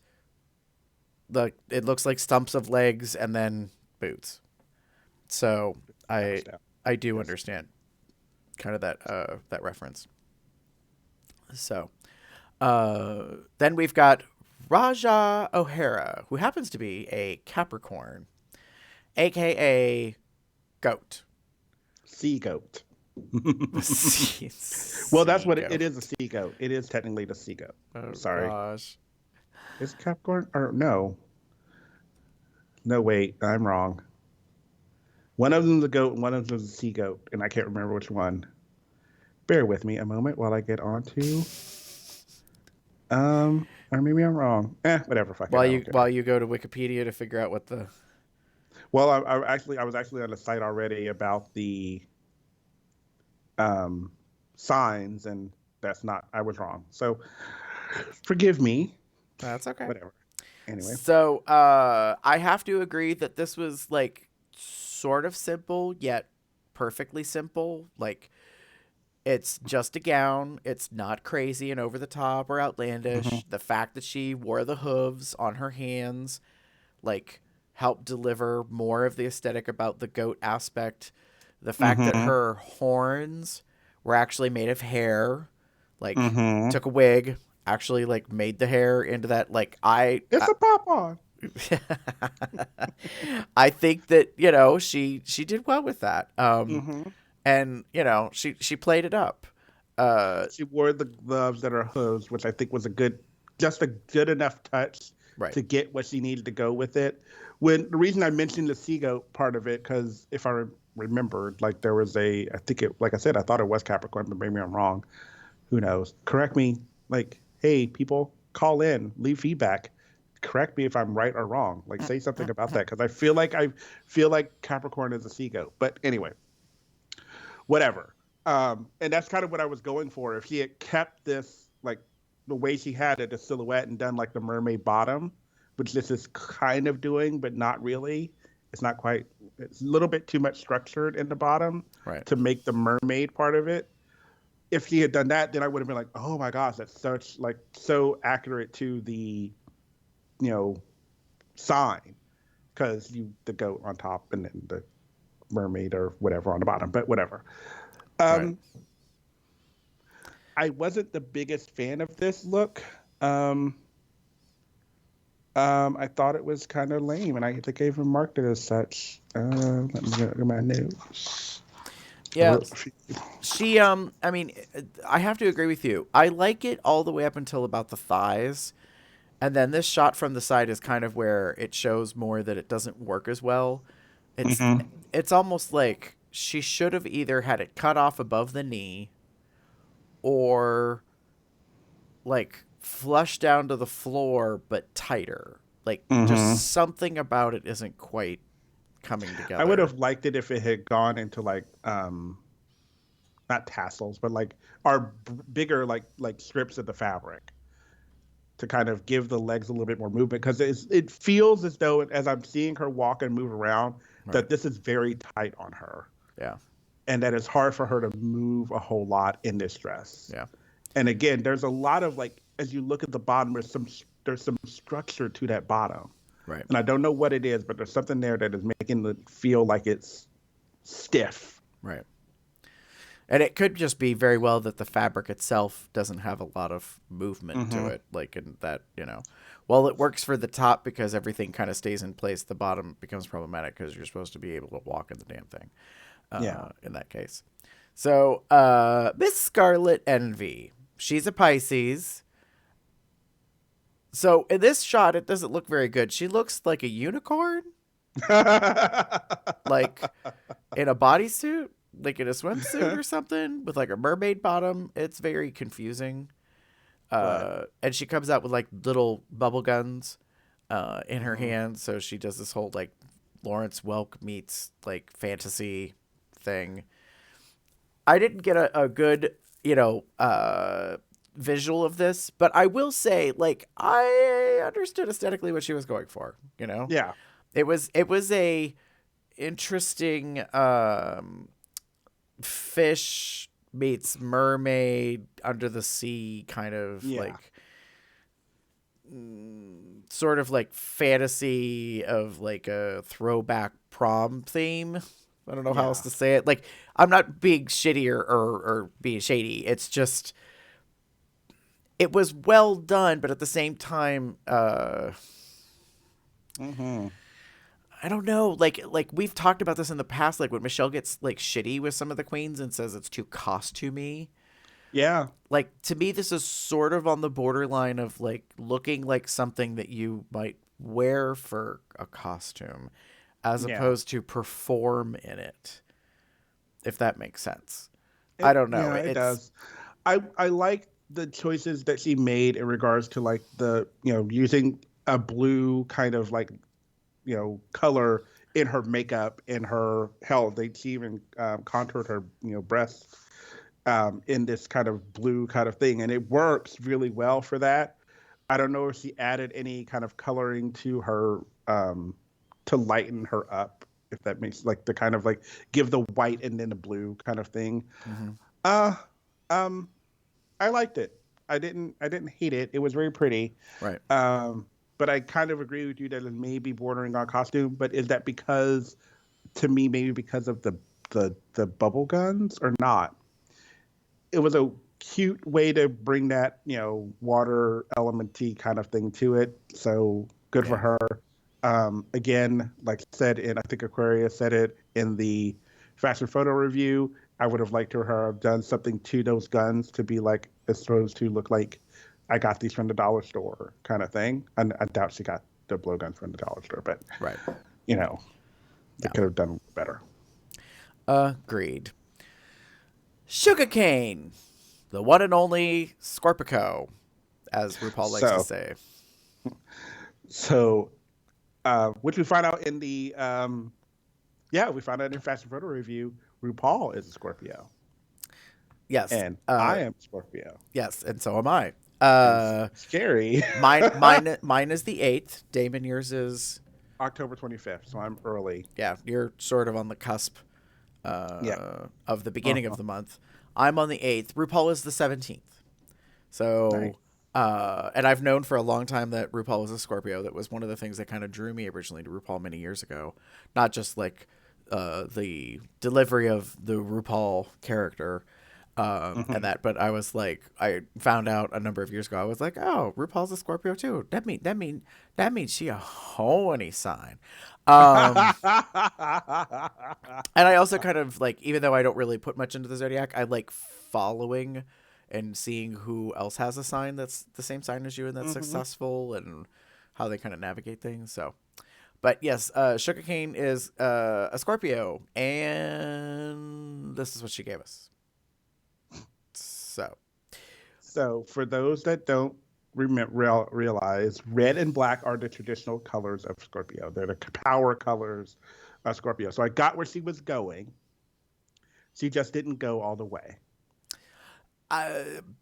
Weirdly for me, this is sort of a like Bugs Bunny left turn at Albuquerque thing. Like she got lost on the way because I was like, I did not get Scorpio out of this at all. I was with Michelle Visage. I was like, huh? I think if they had, like, again, I think I talked about it earlier. If she had done like the tail, her hair as the tail, like made it like if you see a Scorpio, their tail is like made of like individual like round circles. If you draw a Scorpio, I would have liked her son done that to where they were banded, kind of like, well, like Jasmine from Aladdin, kind of that banded like little clumps of hair balls. Well, if you think of Latrice's latex outfit from All Stars. Yeah, exactly. That if whole you done something like that, thing. And then done something at the end to kind of give it the feeling of the stinger. Right. It would have worked. The only, like, she couldn't have done claw hands because then you get cancer, which is the crab. Sorry, just putting it out there. So if she had done both, it would have worked. But then you kind of go into the costume area and blah blah blah blah blah.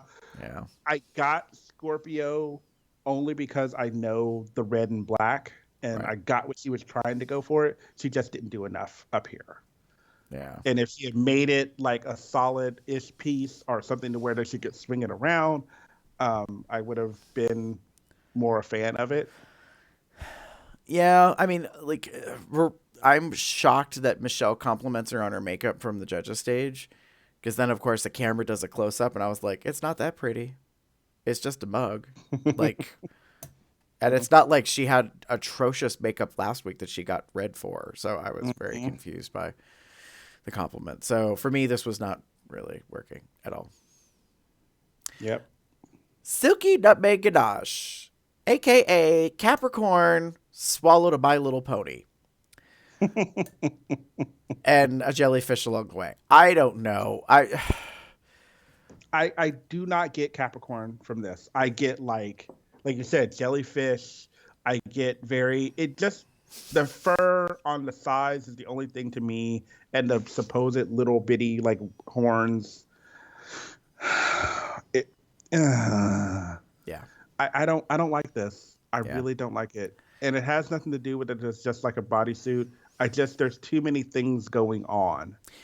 You know, if the ruffles on the side, whatever she was going with that had been removed, and she just had the fur here and on the ankle or the shins, calves, excuse me, then I maybe could have potentially gotten Ram, but I don't. Yeah, I don't like this. I just don't like it. My feeling on it is that I have to be high to appreciate this more. It's a Technicolor yak threw up on a like fabric thing.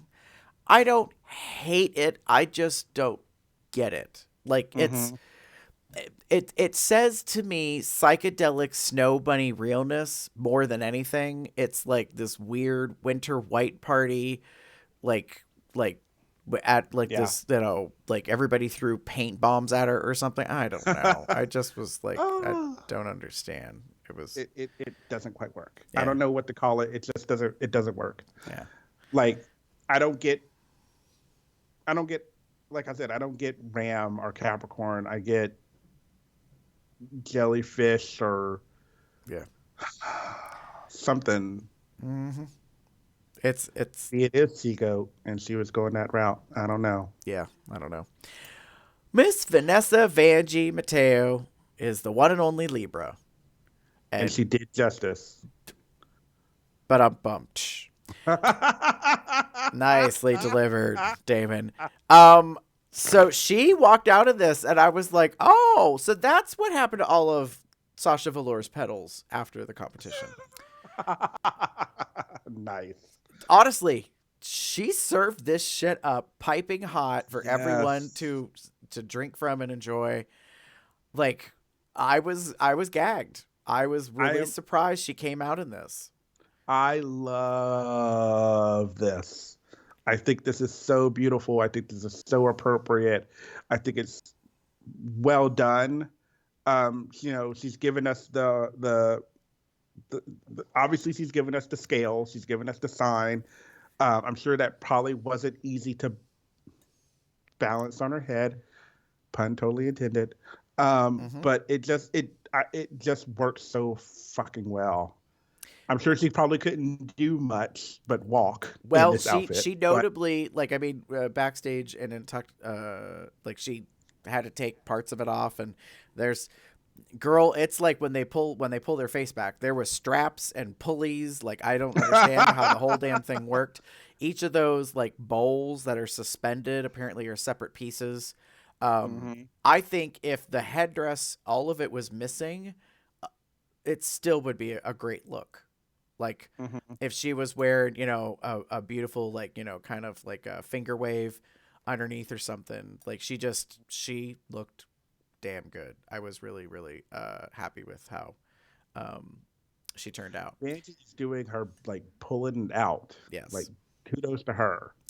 Speaking of pulling it out, last but not least, Evie Oddly. So there's some drama in the workroom. Evie and Raja kind of get into it because Ariel spoke up on behalf of Team Brooklyn about, like, the other team. Ariel owned and put a voice to the fact that Silky is annoying and, like, sucking all the air out of the room. And of course, RuPaul just eats that shit up. Like, she was at the ice cream buffet and she could just, like, eat it until she got an Ethiopian baby bottom, like, belly. So it was kind of funny to me how that all played out. And the best part ever was the very end when RuPaul goes, well, I'm going to go talk to her and see what she has to say about what you said about her. I was like, oh. And so in fact she did. Oh, I know. I was like, damn. Talk about serving juicy, piping hot shit. They were over there talking shit about you. I'm like, come on, Ru. Let's just stir. Right. Pot. Stir that shit up. Stir that fucking pot. Come on. Funny. To me, funny. Like, it really could have gone south, but we'll talk in a moment about, like, how it all plays out. But so there's this moment, Raja and Evie kind of get into it because Evie criticizes the rest of Brooklyn's team for not speaking up like Ariel did, like owning it. And Evie and Raja go back and forth. Evie comes for Raja's mug. Raja comes for Evie's, like, painting style of her mug. Here's the end result. Evie comes out as this, like, hybrid electronic, like, she's a Leo, so she kind of looks like a discarded slightly mechanical robotic cat from the musical Cats that Andrew Lloyd Webber discarded. Like, and that's not a read. It's just so different and unique and yet not completely definable. Yeah. I ain't mad at it. Like, no. When I have to admit, when she was putting her face on and finger painting, as Raja makes fun of her for and says, you ever watch anybody finger paint with their feet? There you go. Like, she was reading Evie for filth, but then when Evie walked out, I was like, oh. And now I get it. And I ain't mad about it. Like, it all came together, and it works. It works surprisingly well. Yeah. I'm not hating it. I'm not loving it, but it works. Right. The mechanical lion robot kind of thing that she was going for. It was a concept. It was out of the norm, but it works. Right. It is. Go ahead.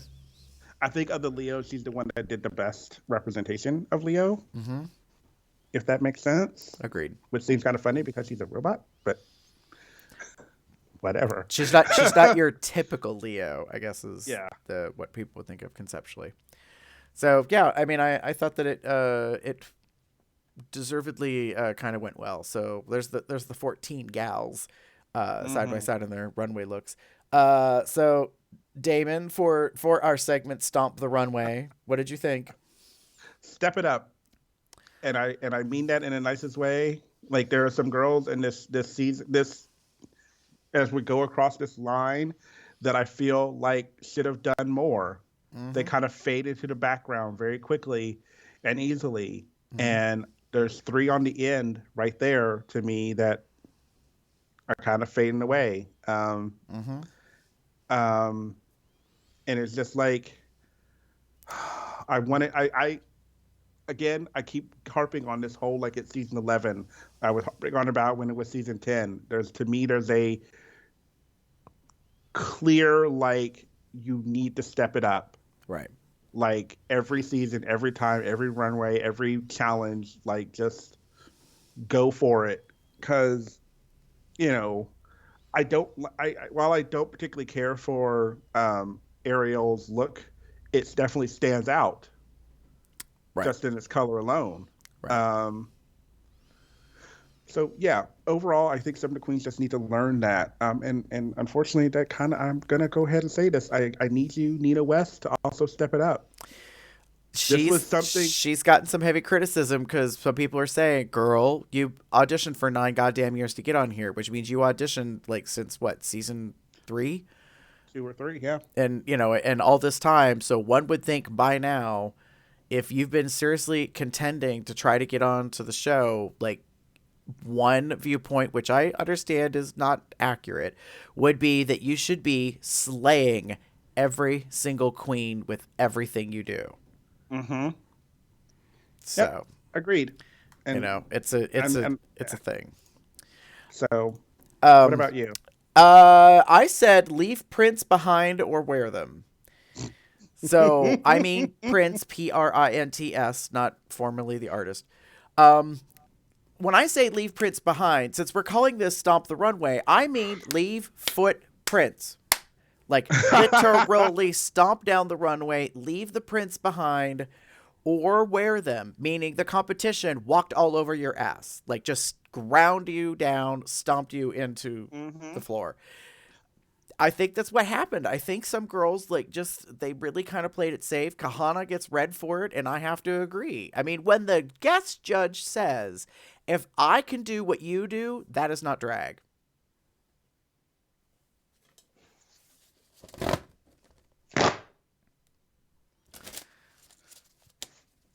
There you go, Kahana. Double shade fan out of the two of us. Come on. Like when the guest judge reads you and says, I could throw some horns on my head. Look, I'm an Aries. Jesus. Like talk about harsh criticism. That was a blow. Like I would have felt like this big. Mm-hmm. Like when she said that to me, yeah. And unfortunately, it was fact. Like it definitely was a Monique Hart moment. Facts are facts, America. Yeah, it was not good. So yeah, my feeling on it is like either you stop the runway and you like leave the prints behind and make that impression, or you wear them. Like the competition just walks all over you. So the winners in this case are Scarlet Envy and Evie Oddly. So we have a double win. And they get $2,500 gift card from the Creme shop. So I was a little surprised that it was a double win, but I ain't mad about it. Yeah. They both did well in the acting challenge, and they both did relatively well on the runway. So, and it's early in the competition, and I don't feel like it was unjustified. So, it's a thing. It's there. I more than anything, I was kind of like, oh, hey, VH1 got the budget. VH1 got the budget. Because, we already gave away 7-day trip to Paris, and we're giving away multiples of thousands of dollars of things. And this time, you both win. I was like, oh, well. Oh. Well. Either that or they've been stockpiling in the off season. I'm not sure, what's going on. Instead of giving money away to the Holoslay, competition, they saved it up for season 11 or some shit. Ooh, just saying, girl. So yeah, so Scarlett and Evie end up being the winners, and then that puts us with the bottom two, which we'll get to momentarily. For those of you that may not necessarily be aware, now that we're back in a regular season, there's an extra little side thing that they do. I, for one, have returned to my old viewing habits, so I watched the regular episode all the way up until this point, when we know who the probably the tops of the winners are, Safe leaves the stage, and then we end up with, who's up and who's not. And then I immediately press pause, and then I switch over, and I watch the other part. This is not RuPaul's best friend race. I feel very attacked. You're perfect. You're beautiful. I do not want to go home. You just want someone to fight with. I've had it officially. This is Untucked, backstage of the competition to become America's next drag superstar. Girl, if you're not watching Untucked, you're only getting half the story. I used to believe that when Ruth said you only get half the story. Now, the season of Untucked hasn't quite been giving me everything yet. So, you're muted. Fact. Bobby Moynihan comes backstage. It was very nice. Yay. He even puts on Silky Ganache's shoes, struts a little runway, and then, as he says, does a 41-year-old dad version of a death drop, which I thought was hysterical. Yes. So, we're going to talk very briefly about Untucked in this case. I think the potential new segment is going to be called Let It All Hang Out, Hunty. Because it's a pun. Get it? They're untucked. Yeah. So go ahead, Damon. What were your thoughts? Okay. So I have a couple of things, and I'm going to put it on. Mostly I'm putting it on the kind of size is not an excuse part of it. They did bring this up in the episode, which I agree, like 100%. I love that Silky was talking about, some shit, and then like the girls kind of call her out on it. And I'm like, yeah, do that. We need to call this bitch out sometimes because she needs to be called out sometimes. Actually, really, she just needs to shut the fuck up. But that's neither here nor there. Sorry, I'm done with her. I'm officially like over bananas and shit that she's pulling. Okay, detox. Yeah, had it officially. But yeah, my biggest thing with that, well, biggest.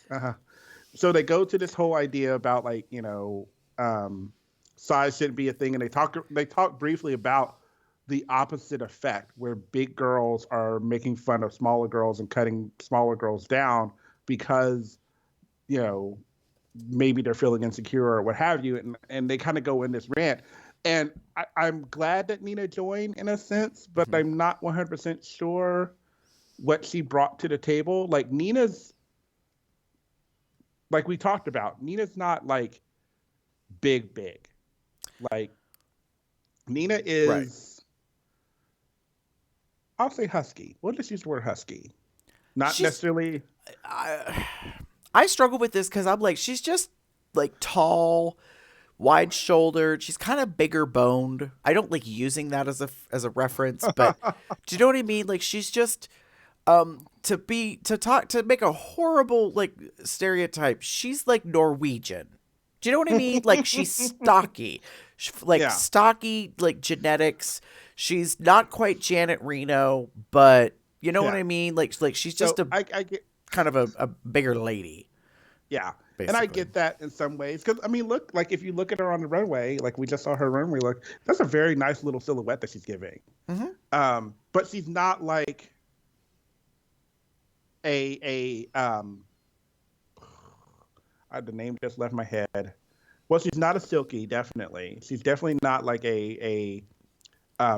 a Delta. She's not a Darian Lake. She's not like. Right. She's not a Delta. She's not a Darian Lake. She's not a Ginger Mint. She's not a Latrice Royale. Like, I mean, they read Silky appropriately when she went, when she was saying about she wants to be the first big girl to win because they've never gotten that far. And then I love when Vanessa checks her and is like, you need to learn your history. And they all just like blurt all those names out. Like, girl, pay attention to pretty high, to this. Yeah. Pretty far, and I want to be like, yes, that's true. That is correct. If you had just said I want to be the first plus size girl who win, yeah, right. To me, just to get back to it, Nina, is on par with. Gosh, burping like crazy. Nina is on par with Monet. Larger in size, probably a plus size if you were doing like her feminine, like, like size. Dimensions. She would probably fall into dimensions. She would probably fall into the plus size range, right? Which is fine. That can happen, right? Whereas I'm sure Silky automatically falls into it. And my biggest critique is the whole like Silky defense of why she chose to like she would choose or would do the whole like calling out skinny girls and blah blah blah, and like because she does it to herself. Like no, that is not a defense. Right. It's like, well, I call myself fat and da da da. No, you can call yourself fat if that's what you choose to call yourself. You can call yourself big. You can call yourself plus size. You can call yourself whatever you want. It's when you call other people things that it could potentially affect them. You don't know what the other smaller queens may be thinking about themselves. They could be having the same issues as you are, just in a different way. Right. We know, everyone knows, body dysphoria is a real thing, and someone who is small or small-ish can still have those problems. They still do not see themselves as small, and that's where we go into these further down these, darker trails, as it were. Right. But so that was kind of my thing that I kind of pulled out of Untucked that didn't really necessarily relate to the show, but it does in a sense in regards to we need to get over this like cutting other people down for the sake of ourselves. And that's kind of, I think, the grand scheme of it was like we need to stop queens overall doing this thing to each other. Right. And I think that there was a nice teachable moment there for Silky where I think it's Akira like kind of talks to her and basically says like, yes, but you have to understand, like, I can't come in here and like how you talk about skinny bitches. I can't come in here and like do a 180 on that and get away with it because I will be read for filth online. Like she's like, so it's not fair. Like you could say that like you're making fun of yourself or whatever, but like we just shouldn't do it. Period. Like, so I like that kind of a thing back and forth. For me, I said drama with resolution. And that was purely because the takeaway for me was that Evie and Raja have a talk. Raja goes to apologize, or Evie goes to apologize. Raja gets mad. She walks off set. Drama. Like, and I'm like, whatever. It's Untucked. Like, I just didn't buy it. I'm not saying it was manufactured, but I was kind of like, okay. And there's a part of me, it's like, maybe not going far. Maybe she got to pee. Like, or she got to poop or have a smoke, like her exit was not, like that dramatic, and the handling of it. And then, and Raja admits outside while she's standing, we got to see outside the building again. My God, how many seasons has it been since we've seen them outside technically? So I was like, oh, look, there's sunlight. But Raja says, I think it's to Mercedes. She says to her, you know what?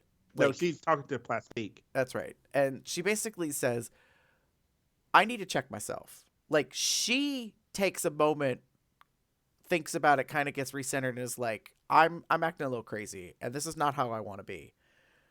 So and they come, back together. And what I liked about the Untucked episode is that her and Evie worked it out.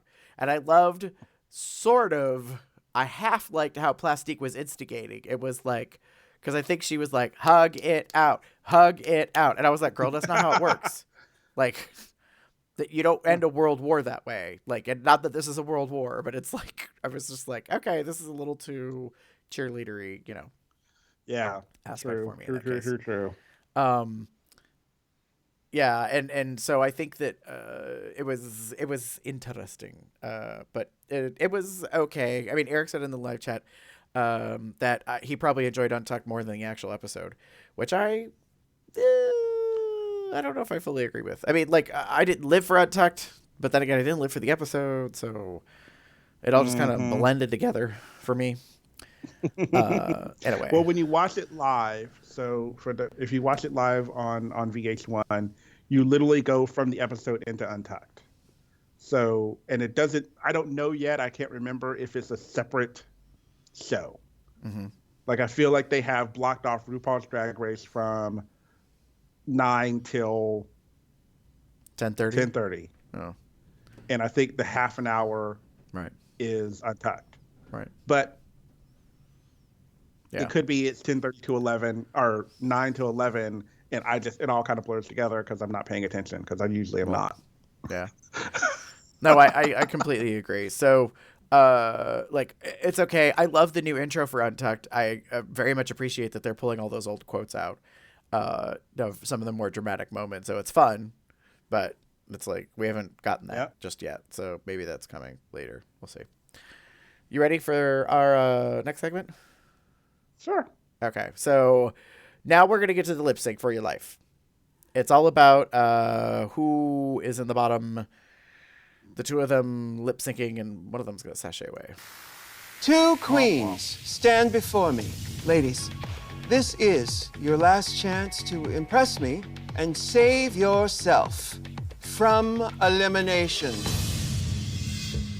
The time has come for you to lip sync for your life.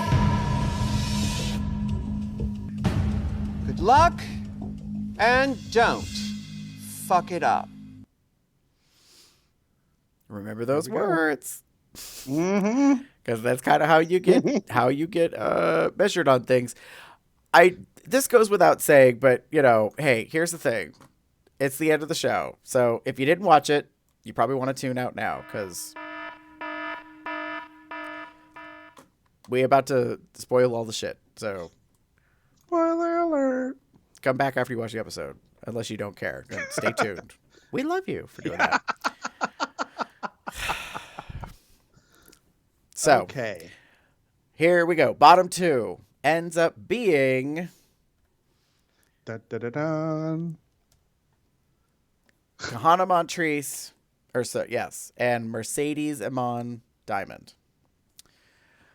While Mercedes did have a tearful moment on the stage, and she talked openly about the fact that she had a stroke while she was like performing, and she had difficulty with flying, and like da. Yeah. I'm not saying that We got to get this very. I'm not saying that whole storyline was manufactured, but it does not save your ass.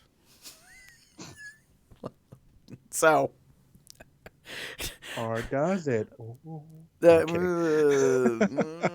Anyway, no. We'll talk in a minute. Right. So they perform "Work Bitch" by Britney Spears. Oh, look at that. There's some more of that VH1 coin, apparently, that's just, being spread all around. So somebody paid for the rights. We got another Britney song. Courtesy of RCA Records. Look at that shit. So you better work, bitch. I have to say, I like this song. Like, this is a fun song. This is a song that us gays, hey, like to dance to in the club. So, like, people are familiar with the song. It's kind of upbeat. It's got an interesting kind of like peppy, bouncy rhythm that has a lot of bass. So it's rhythmically interesting, and it has some like high points and some low points. Like, it really kind of takes you on a journey. It gives you the opportunity to really turn it out. That being said, so Mercedes delivers an arc. I don't want to say a story arc. She delivers an arc, like energy-wise, and like it has a starting point, a midpoint, and then a couple of things in a finale. I can't say the same for Miss Kahana. Here's the first thing that Mercedes does. Mercedes takes off that fucking hair, and then reveals this hair. And as Raja says, she's serving, what is it she says? Some Tony Braxton. Yep. And I'm sorry, she looks beautiful with this little piece on. I was like, yeah, girl, you should have worn that the whole time. Well, but no, not so much. I like this look, and I love this the way this kind of works on her face and frame. I don't think it would have worked with the outfit. Granted, the outfit didn't really work either, but But having said that, let's just I don't say think this would have added or detracted from about the chest up. Right now, it's working. I mean, she got problems down here, but yeah, like here, like middle of the chest bone. Yeah. Like, because this, like, not quite covering the whatever is going on down. Anyway, anyway. It's problematic. So, Kahana tears the skirt off, which I think was intentionally meant to be a tearaway for a reveal to begin with, as I said earlier. Looks like she ain't wearing no panties at this moment. Very dramatic lighting in this number, by the way. Right, there's 12 queens, 6 on each side, standing in the back. The bass is thumping, all that stuff. And then Miss Mercedes pulls this stunt out. I am not mad about this. No. Back in my younger days, when I'm not going to say half my weight, when I was notably smaller. Yes, thank you. When I was smaller, this kind of used to be one of my dance moves at the club. Not the way she did it, but I have been known in the past to do a back bend to the dance floor. It gets people's attention. It's fun. And if you're flexible enough, you can easily get out of this. If you are not flexible enough, you will call a paramedic to get you up off the floor. I'm just going to say. Somebody call the paramedic. She done fall down and she ain't getting up. Mercedes does this amazing back bend to the floor with the music. The only thing she doesn't do that would have brought it that much further in the number is if she popped up off the floor. Not everybody can. I get it. So she does a good job getting back up. She doesn't roll over to her stomach and then do a push up to get herself up off the floor like I would. Cause those days are long behind me at the moment, but I was like, yes, queen. I was happy with this moment. I was like, you are. She did some really fun, acrobatic skills going in this thing. And then on top of it, so we got a wig reveal, we got a back bend to the floor rhythmically, and then Mercedes does the split. A splat. Splat. Right at a dramatic moment, there's Kahana in the background watching her. And I was like, what's Kahana doing? Oh, I should have seen this coming. Because then Kahana pulls out the flip. The fucking backflip. Come heels. On, queen. In heels. Yes. Get out. No. So I will give her fucking props for not only successfully landing this thing, but doing it in fucking heels. Cause I would have had a broken ankle. Probably 2. I wouldn't have made the full 360, just for the record. I would have just probably fell backwards. Would you have had a Monique Hart somersault fail? No, I don't even think I would have done that. I would have just I don't know. I probably would have fallen backwards and then fell on my fat ass, because it's as big as it is. I probably would have bounced right back up like a bumble. And I don't know. I mean, so I have to give the props to her, for at least, doing this and pulling it out there towards the end. One of the best moments I like about when two girls compete in a lip sync, that they hug it out afterwards. There's nothing more awkward than the contentious, death stare. Right. Ain't dealing with your shit. Don't come near me. I'll cut you, bitch. So kind of thing. Eric mentions in the chat, Kahana overperformed this one, right from the get-go all the way to the end. Yes. I am not going to knock that at all. That was totally a overdone kind of performance of this piece. And the only reason I'm knocking her again for it is because we saw you can dance. We saw you can move last week when you were in the bottom 2. So I would have liked you to have done something else. Now, I get you were trying to maybe outshine or whatever for the sake of staying, and you're pulling out all the stops and all the tricks and all the gimmicks. But this song didn't need all that. Right. The slow back bend to the floor, to the piece of the music, that's awesome. Right. Go Mercedes for Right. that. Mercedes was delivering timed, like, you know what I mean? Like, she had the rhythm of the song. She understood it well enough that she knew how to deliver to the beat what she was doing. That is a moment that gets me to tip your ass. Like, if this was a live performance and I had the option to tip Mercedes, I'd be giving her $1 or a couple dollars. You know what I mean? Because I'd be like, thank you for doing something that, like, entertains me. Yep. Not so much with Kahana. All right. So dun dun dun. So we get to the final two. Mercedes is looking like a mini me, like Tina Turner, Mad Max wannabe, kind of moment. And Shantae, she stays. Yeah. And Miss Kahana, I'm not gonna say it. I'll wait. Goes home. I'm not gonna steal that from you. Thank you. Kahana goes away. Kahana stays away. Yes. We'll just leave it at that. Yeah. Bye, Kahana. Yeah. So that would be the end of Miss Kahana Montrese.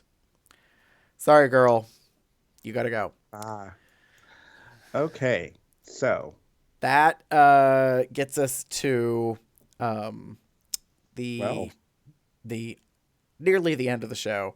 I do want to give a little bit of a shout out of recognition, something before we get into snaps and eye rolls. I showed this to Damon earlier. So first off, I would like to just recognize that Rue is giving us more of a classic Rue kind of thing. And I know that there's been some criticism online about it's becoming predictable and there's nothing fresh or nothing exciting about it, blah, blah, blah. Mm-hmm. But I was happy to see this because after last week, the first episode, I was like, what in the gay god hell was that? So this week I was like, oh, it's a little possibly tribal, in a way, based on the print. It's asymmetrical. One got big old sleeve, one does not. We got a bare shoulder. We ain't seeing no legs. That's kind of more traditional of Rue. But the reason why I wanted to point this out is because in the credits, look at that. RuPaul's Gowns by Zaldi. Imagine that. Look who's back, apparently, in a house, putting a dress on Rue. Okay. Yay. And more of an interesting shocker. For those of you that have kind of heard me make comment about this and no one else is talking about it, and I still don't understand it to this day, these are the credits from this very episode, by the way. Makeup: Nicole, Natasha, Karen, Jen. No David. No Raven. It's all ladies. So, take from that what you will. And then we got the hairstylist, which actually, Damon, I have to give it all to you because you clocked what I didn't pay attention to. This is not Delta work. Yeah. This is not Delta. Delta's real name is Gabrielle Villarreal. Yes. Real. Yes. This is so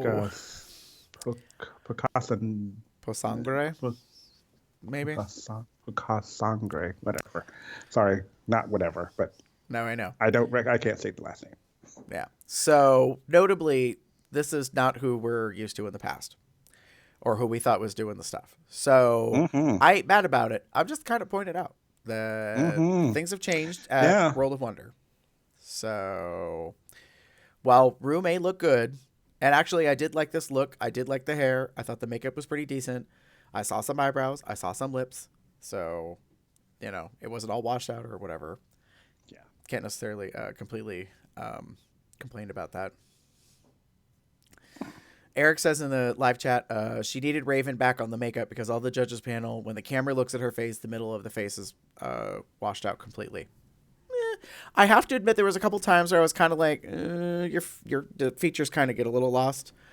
But it's notably not the season when all the drama happened and Matthew left before Raven. Because that was not good for a half a season, notably. We kind of refer to that as the paint by numbers era without having the skill to do that. So, yeah, that's a thing. Oh. Yeah. Oh, Shades on fan is almost on fire because of all that. All right. So let's talk about our last part, shall we? Cover girl, put the bass in your walk. Cover girl.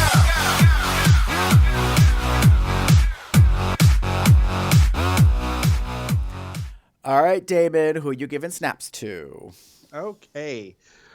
So I'm actually giving snaps to Scarlett and her acting this challenge. Of the queens that performed during this challenge, she was the one that was surprisingly the standout for me. She was picked last, but still did her thing. She knew she had to bring it, and she did. I liked her look. I liked everything that she did in regards to the performance of the Good Guy Girl Get Out number, and it just worked. Like, she had nuance, she had hilarity, she had these perfect moments, and she worked really well with mostly her scene partner, which was Evie, and they won this challenge, and that kind of shows what she was doing. So props to her and her choices this weekend, this challenge. She did a good job. Yes. Good for her. I'm going to do my snaps real quick just because before we get into the eye roll segment. This actually is a visual, so for those of you that are listening to the episode, you're really going to be missing out on something extra special. I showed this to David before we started the show because I have to recognize that there is something very redeeming about one of the contestants, one of the remaining 13 at this point. Nina West is the drag queen of 1,000 faces. I'm just going to own it and say it right now. Yes, face, beauty, face, serving, all that.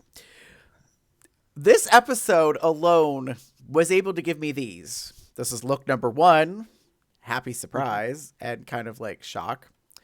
Then we get scared, freaky, made her chin disappear completely. In her, boy drag with a ball cap, kind of looking like trucker trade. Just saying. Look at you, trucker trade. And then, ooh, this is when the Raja Evie moment is going on, and Nina is painting her face, putting her mug on, and I just love this screen cap, this moment when she's looking right at Evie, like, "What'd you say, bitch?" Like, yes. I will cut you. This is like one of those like cut queen, like I will fucking cut you. Look, she just needs like she needs her eyebrows back on, but like just, right. Like, at this moment it was just like, yeah. What did you just say? Right. And I want to say this, in regards to Nina and these looks, I ain't mad about it. Like, I just want to point out, like, Nina's got a talent. She may not necessarily hide her feelings because she wears them on her face, but it is very entertaining. So that's what all of these faces are about. And then, of course, from the, Wakanda or the Dragconda aspect of her playing this character, she's serving some comedy, Lucille Ball, humor kind of thing. And I just, when I watched the episode the second time, I picked up on it immediately. Like, I saw it the first time, but then the second time, I was like, this is all they're going to do to her this season. Like, as long as she lasts, I think they're going to constantly be catching and making sure that her reactions to shit get airtime on camera. And I'm okay with it. Like, she's kind of got a rubber face. It contorts and does all these various things. I can't. I can't. I know. She's. Oh. God bless Nina West. I love this face. That was my favorite. Yeah. No, I agree that like this was a beautiful moment. Also, the other thing I want to recognize Nina West for, she's keeping her mouth shut. If you pay close attention, the bitch is not really saying a whole lot, but she does laugh often. So they're putting her in they're putting her laugh as a laugh track in some of the time. Her and Vanjie. Her and Vanessa, kind of their laughs are kind of the ones that keep getting used, I've noticed already. But Nina ain't really saying nothing. Even when they were in Untucked and she got dragged into the conversation about being a big girl, she did not necessarily say a whole lot. She didn't say a whole lot. She kept it to herself. And I am not mad at that. Right. I agree. I think this face, while it's great because it kind of communicates, what the fuck did you just say, bitch?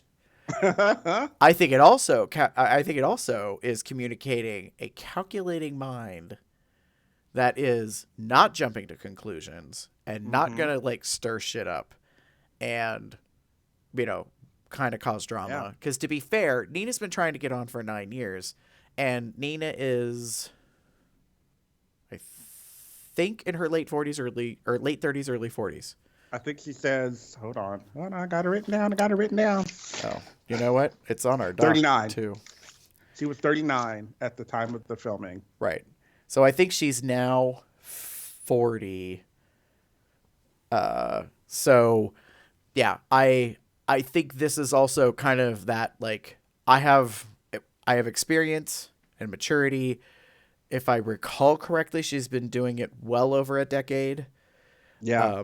So she is one of the more seasoned queens, and so this kind of is giving me this, this kind of twisted Joan Crawford, don't fuck with me, fellas. Do you know what I mean? Like, yes. it's definitively like, I will handle things in my own way in my own time.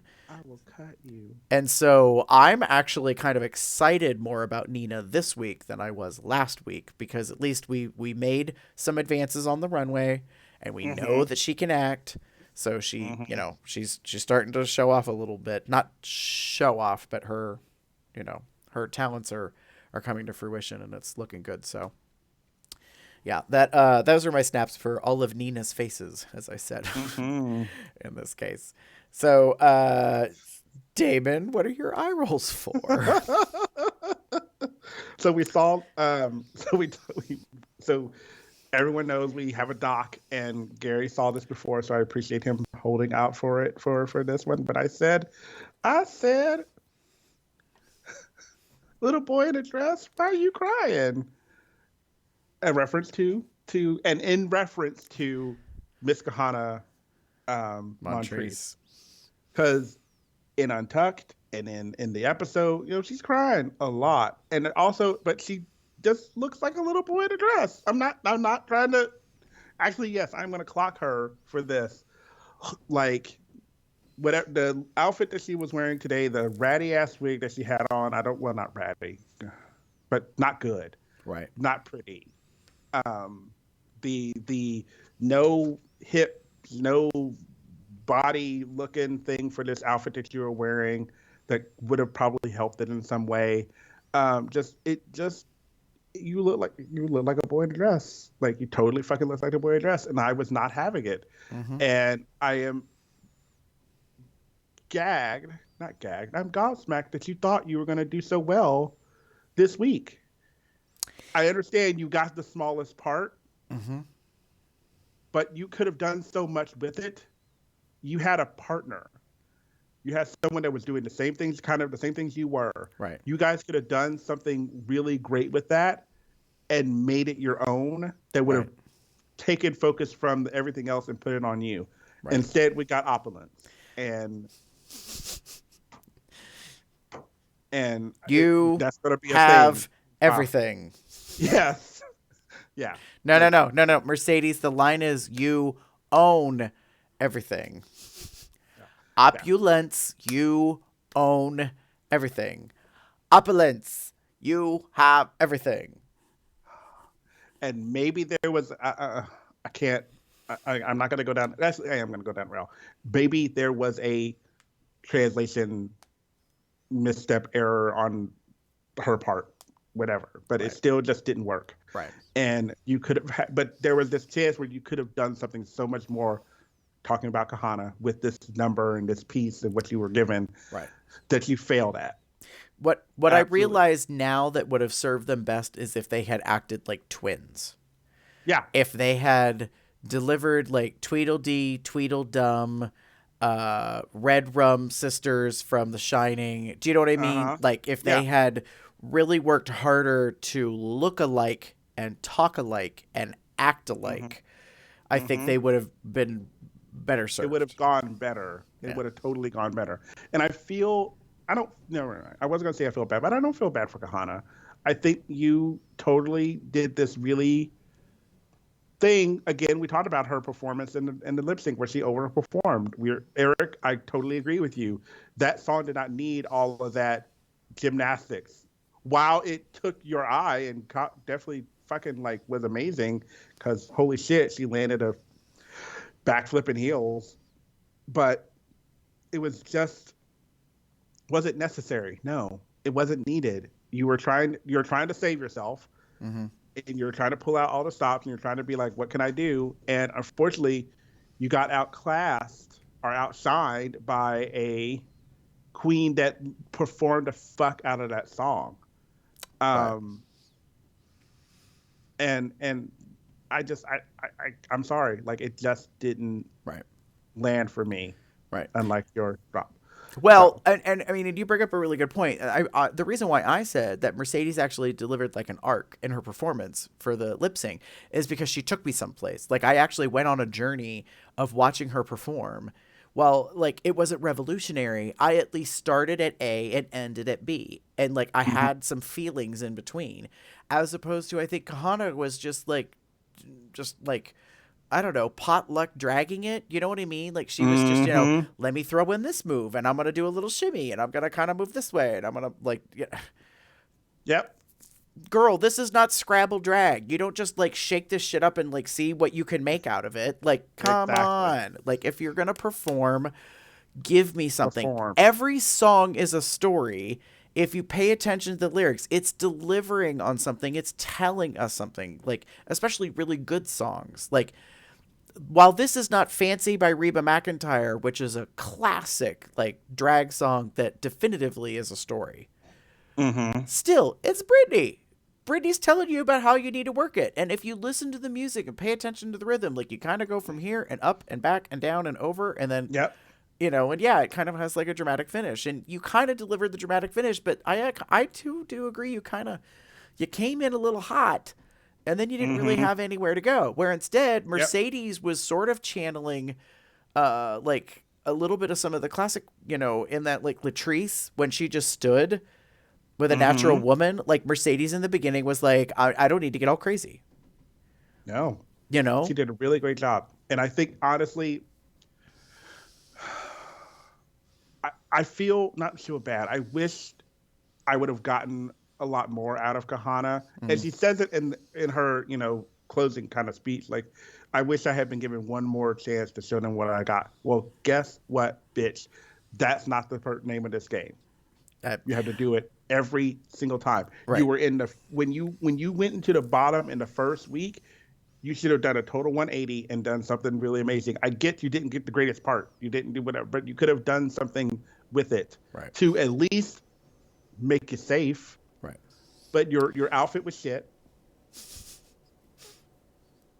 You did that whole like faux reveal or fake reveal, or it came off wrong. I'm assuming it came off when it wasn't supposed to, like you said.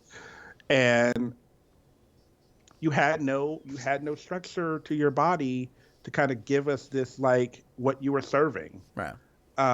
It just didn't work, and you look like a little boy in a dress, and that's why I'm calling you little boy in a dress. Why you're crying, Carrie? Ditto. What she said. Look at me. I can't disagree with you. Like, the more I thought about the episode, that was probably the thing that I found most like frustrating and kind of pissy was that, and what did me in with Kahana was at the very end when she's holding the room maquette and she said, if I just had one more chance, they would see the real me. No, bitch. That's why I was shaking my head no when you were talking, Damon. I was like, nope, we done. You had 2 chances. Out the door you go. You are 86. Bye-bye. Do not collect $100,000. Don't collect anything because you didn't win nothing. We're done. Like, all you get is a check for 2 episodes and that's it. And I'm not trying to be mean about it, but I was like you had a long journey to go, and you should have done it probably before you got on the show. The fact that you are Coco Montrese's daughter already makes you a target. You are a target of everyone watching what you're doing and potentially other queens coming for you if you go far enough. Like that they don't want you to have the opportunity to win. So, like, while that may be true, having a name behind you does not help, in my opinion. Like, it just doesn't. You're better off to be someone who isn't related to anybody else. At least not a former Rue girl. So, in this case, I was like, she said that kind of the last episode, and then she said it again this episode. This time I was like, no, you do not get a third chance. Like, maybe she will. Maybe they'll pull that, returning queen stunt or something like that. But I'm sorry. Like, right now, you were just not deserving. I think she's a little too young and experienced. I have a feeling, I don't know for certain, but I think she's only been doing it for a handful of years, if that. And she just doesn't have the experience behind her to give her the maturity to, kind of like be more aware of some things. So, yeah. And it's unfortunate because I think you could do a lot more than you are. Oh, I definitely think she could too, but we're not there yet. Nope. I mean, I don't know how else to say it. You can't put an egg back inside to mature more before it hatches. True. Ginger says, can you imagine if Kahana was on season 9? No, that cheerleader challenge would have been hers to win. Yeah, but one challenge does not make you a winner of the whole thing. So, just gonna say that. Yeah, I did see Eric. I did not watch, but I did. Eric says Kahana dropped a music video and a single. Yep. So that disturbs me all the more. Like, I get it. You're trying to, like, further your career, and you went home early in the season, and most of the queens that go home in the first 5 weeks of any season are that much less memorable because we don't see them as much. But it kind of feels like you're trying to monopolize on an opportunity, and that getting on Drag Race was just, like, only to, like, make more money.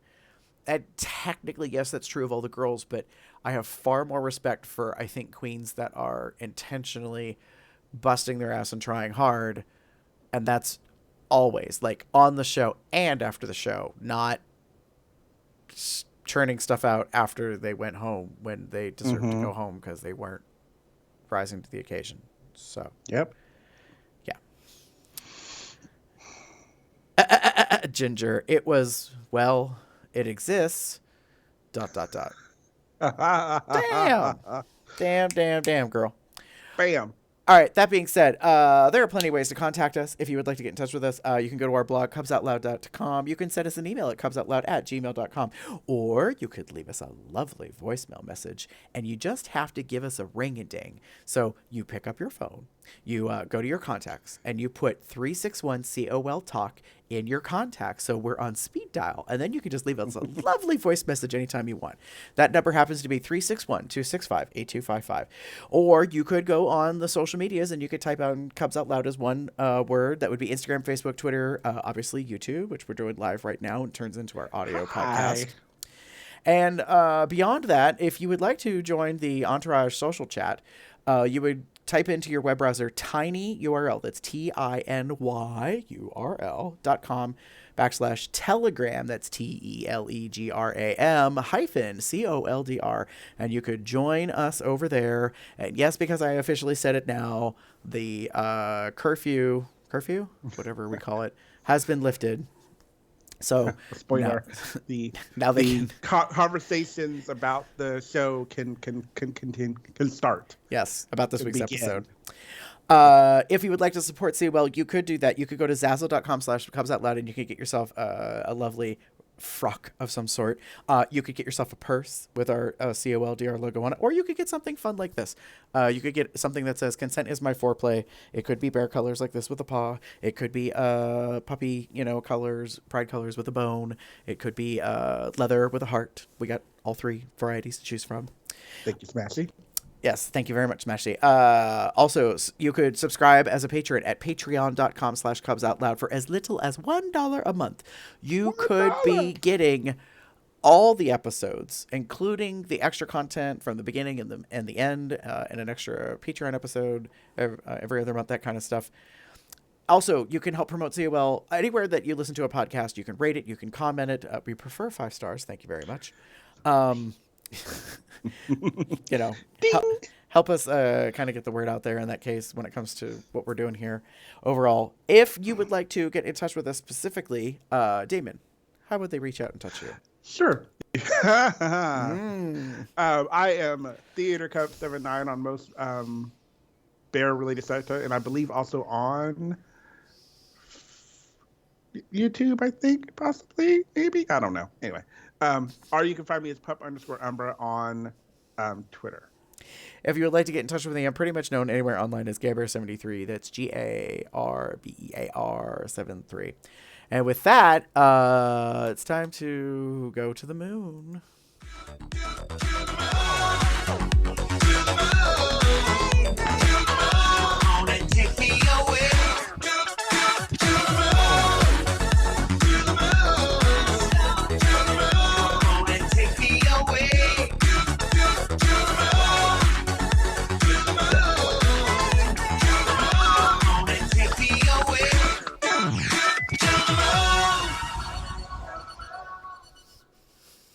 Good night, everybody. Bye. What was that about? I said death splat, like in the middle. Oh. Yeah. Death splat. Cool. So I will say this much. One of the things I think is kind of hilarious is I didn't talk about how cute Bobby Moynihan was. Like, come on, Bobby Moynihan, Daddy Bear looking kind of realness, like up in here. Like, well, yeah. I mean, oh, by the way, remember when I said last week? I don't know if it was on air or not. How I thought how cute Soju was when she was leaving and she was a boy, and I was like, oh, hello, who are you, little boy? And I thought Soju was so cute. Since then, Soju has lost 30 pounds, I believe. Wow. And I was like, oh, so now you skinny. Okay. Like, I'm not mad about it, but I will admit, like, now I realize it's very sizist to say this. But I was like, but I kind of liked you when you was, like, more to hold on to. So we're a little chunky. Yeah, so it's okay. I know. I understand. I'm kind of. I'm pretty sure she has a boyfriend. That's a thing so, sometimes. That's a thing sometimes. I will own, but I think Sojo is a very pretty boy, and yeah, like I'm not knocking. I would like to see him, now to kind of get a comparison to when he left the show and to what he looks like right now. True. Just to kind of see that, like, what all has happened. But on that same token, kudos to you for, if this was something you wished to do and you chose to drop the weight for reasons, right. Good for you. I mean, to be fair, most of the gals this season are on the slim side. Yeah. Mercedes is thick, at least when she presents herself on the runway. I haven't quite figured out how much of that is all padding. True. She may be serving some Monet Exchange realness. I haven't quite figured that out yet. So it's kind of an unknown factor to me, And I will own it. Like, if Brooklyn and Nina want to, put on about 30, 40 pounds and grow a beard and meet me at a truck stop, I'd be down for that. Well, I'm just saying, living out your trucker fantasy. Well, I already know that Brooklyn can keep her heels up in the air for quite a while. I mean, that's what this episode told us. So, you know. What? Woo! She even said it like a voiceover. She got lots of practice. So I was like, and I thought, oh, if she did not say that during this moment of this episode, they totally stole that from somewhere else in the season and put it right here, right now on purpose. Because, you know. Nice. Oh my God. I can't with this right now. Yeah. Actually, I can. Like, I'm living for this, like... Fuck, I can't. I'm so, like, loving it. Like, go ahead. Yeah. And so no, I think it's pretty fun. Hey, do you know who Demita for Bears is? Yes. On Twitter. Yeah. So I just had this vision: if that queen and Nina West got together and pulled some of those stunts that Demita does, like in bathrooms and back rooms, and that could be fun. I'm just Look at saying. Bears fucking themselves, like fucking around, literally. Literally. I think I follow the Meta on Twitter now. Yes, I know I do. They were on the Tumblrs, but Yes. the Tumblrs is no longer the place to be. All right, that's enough of that.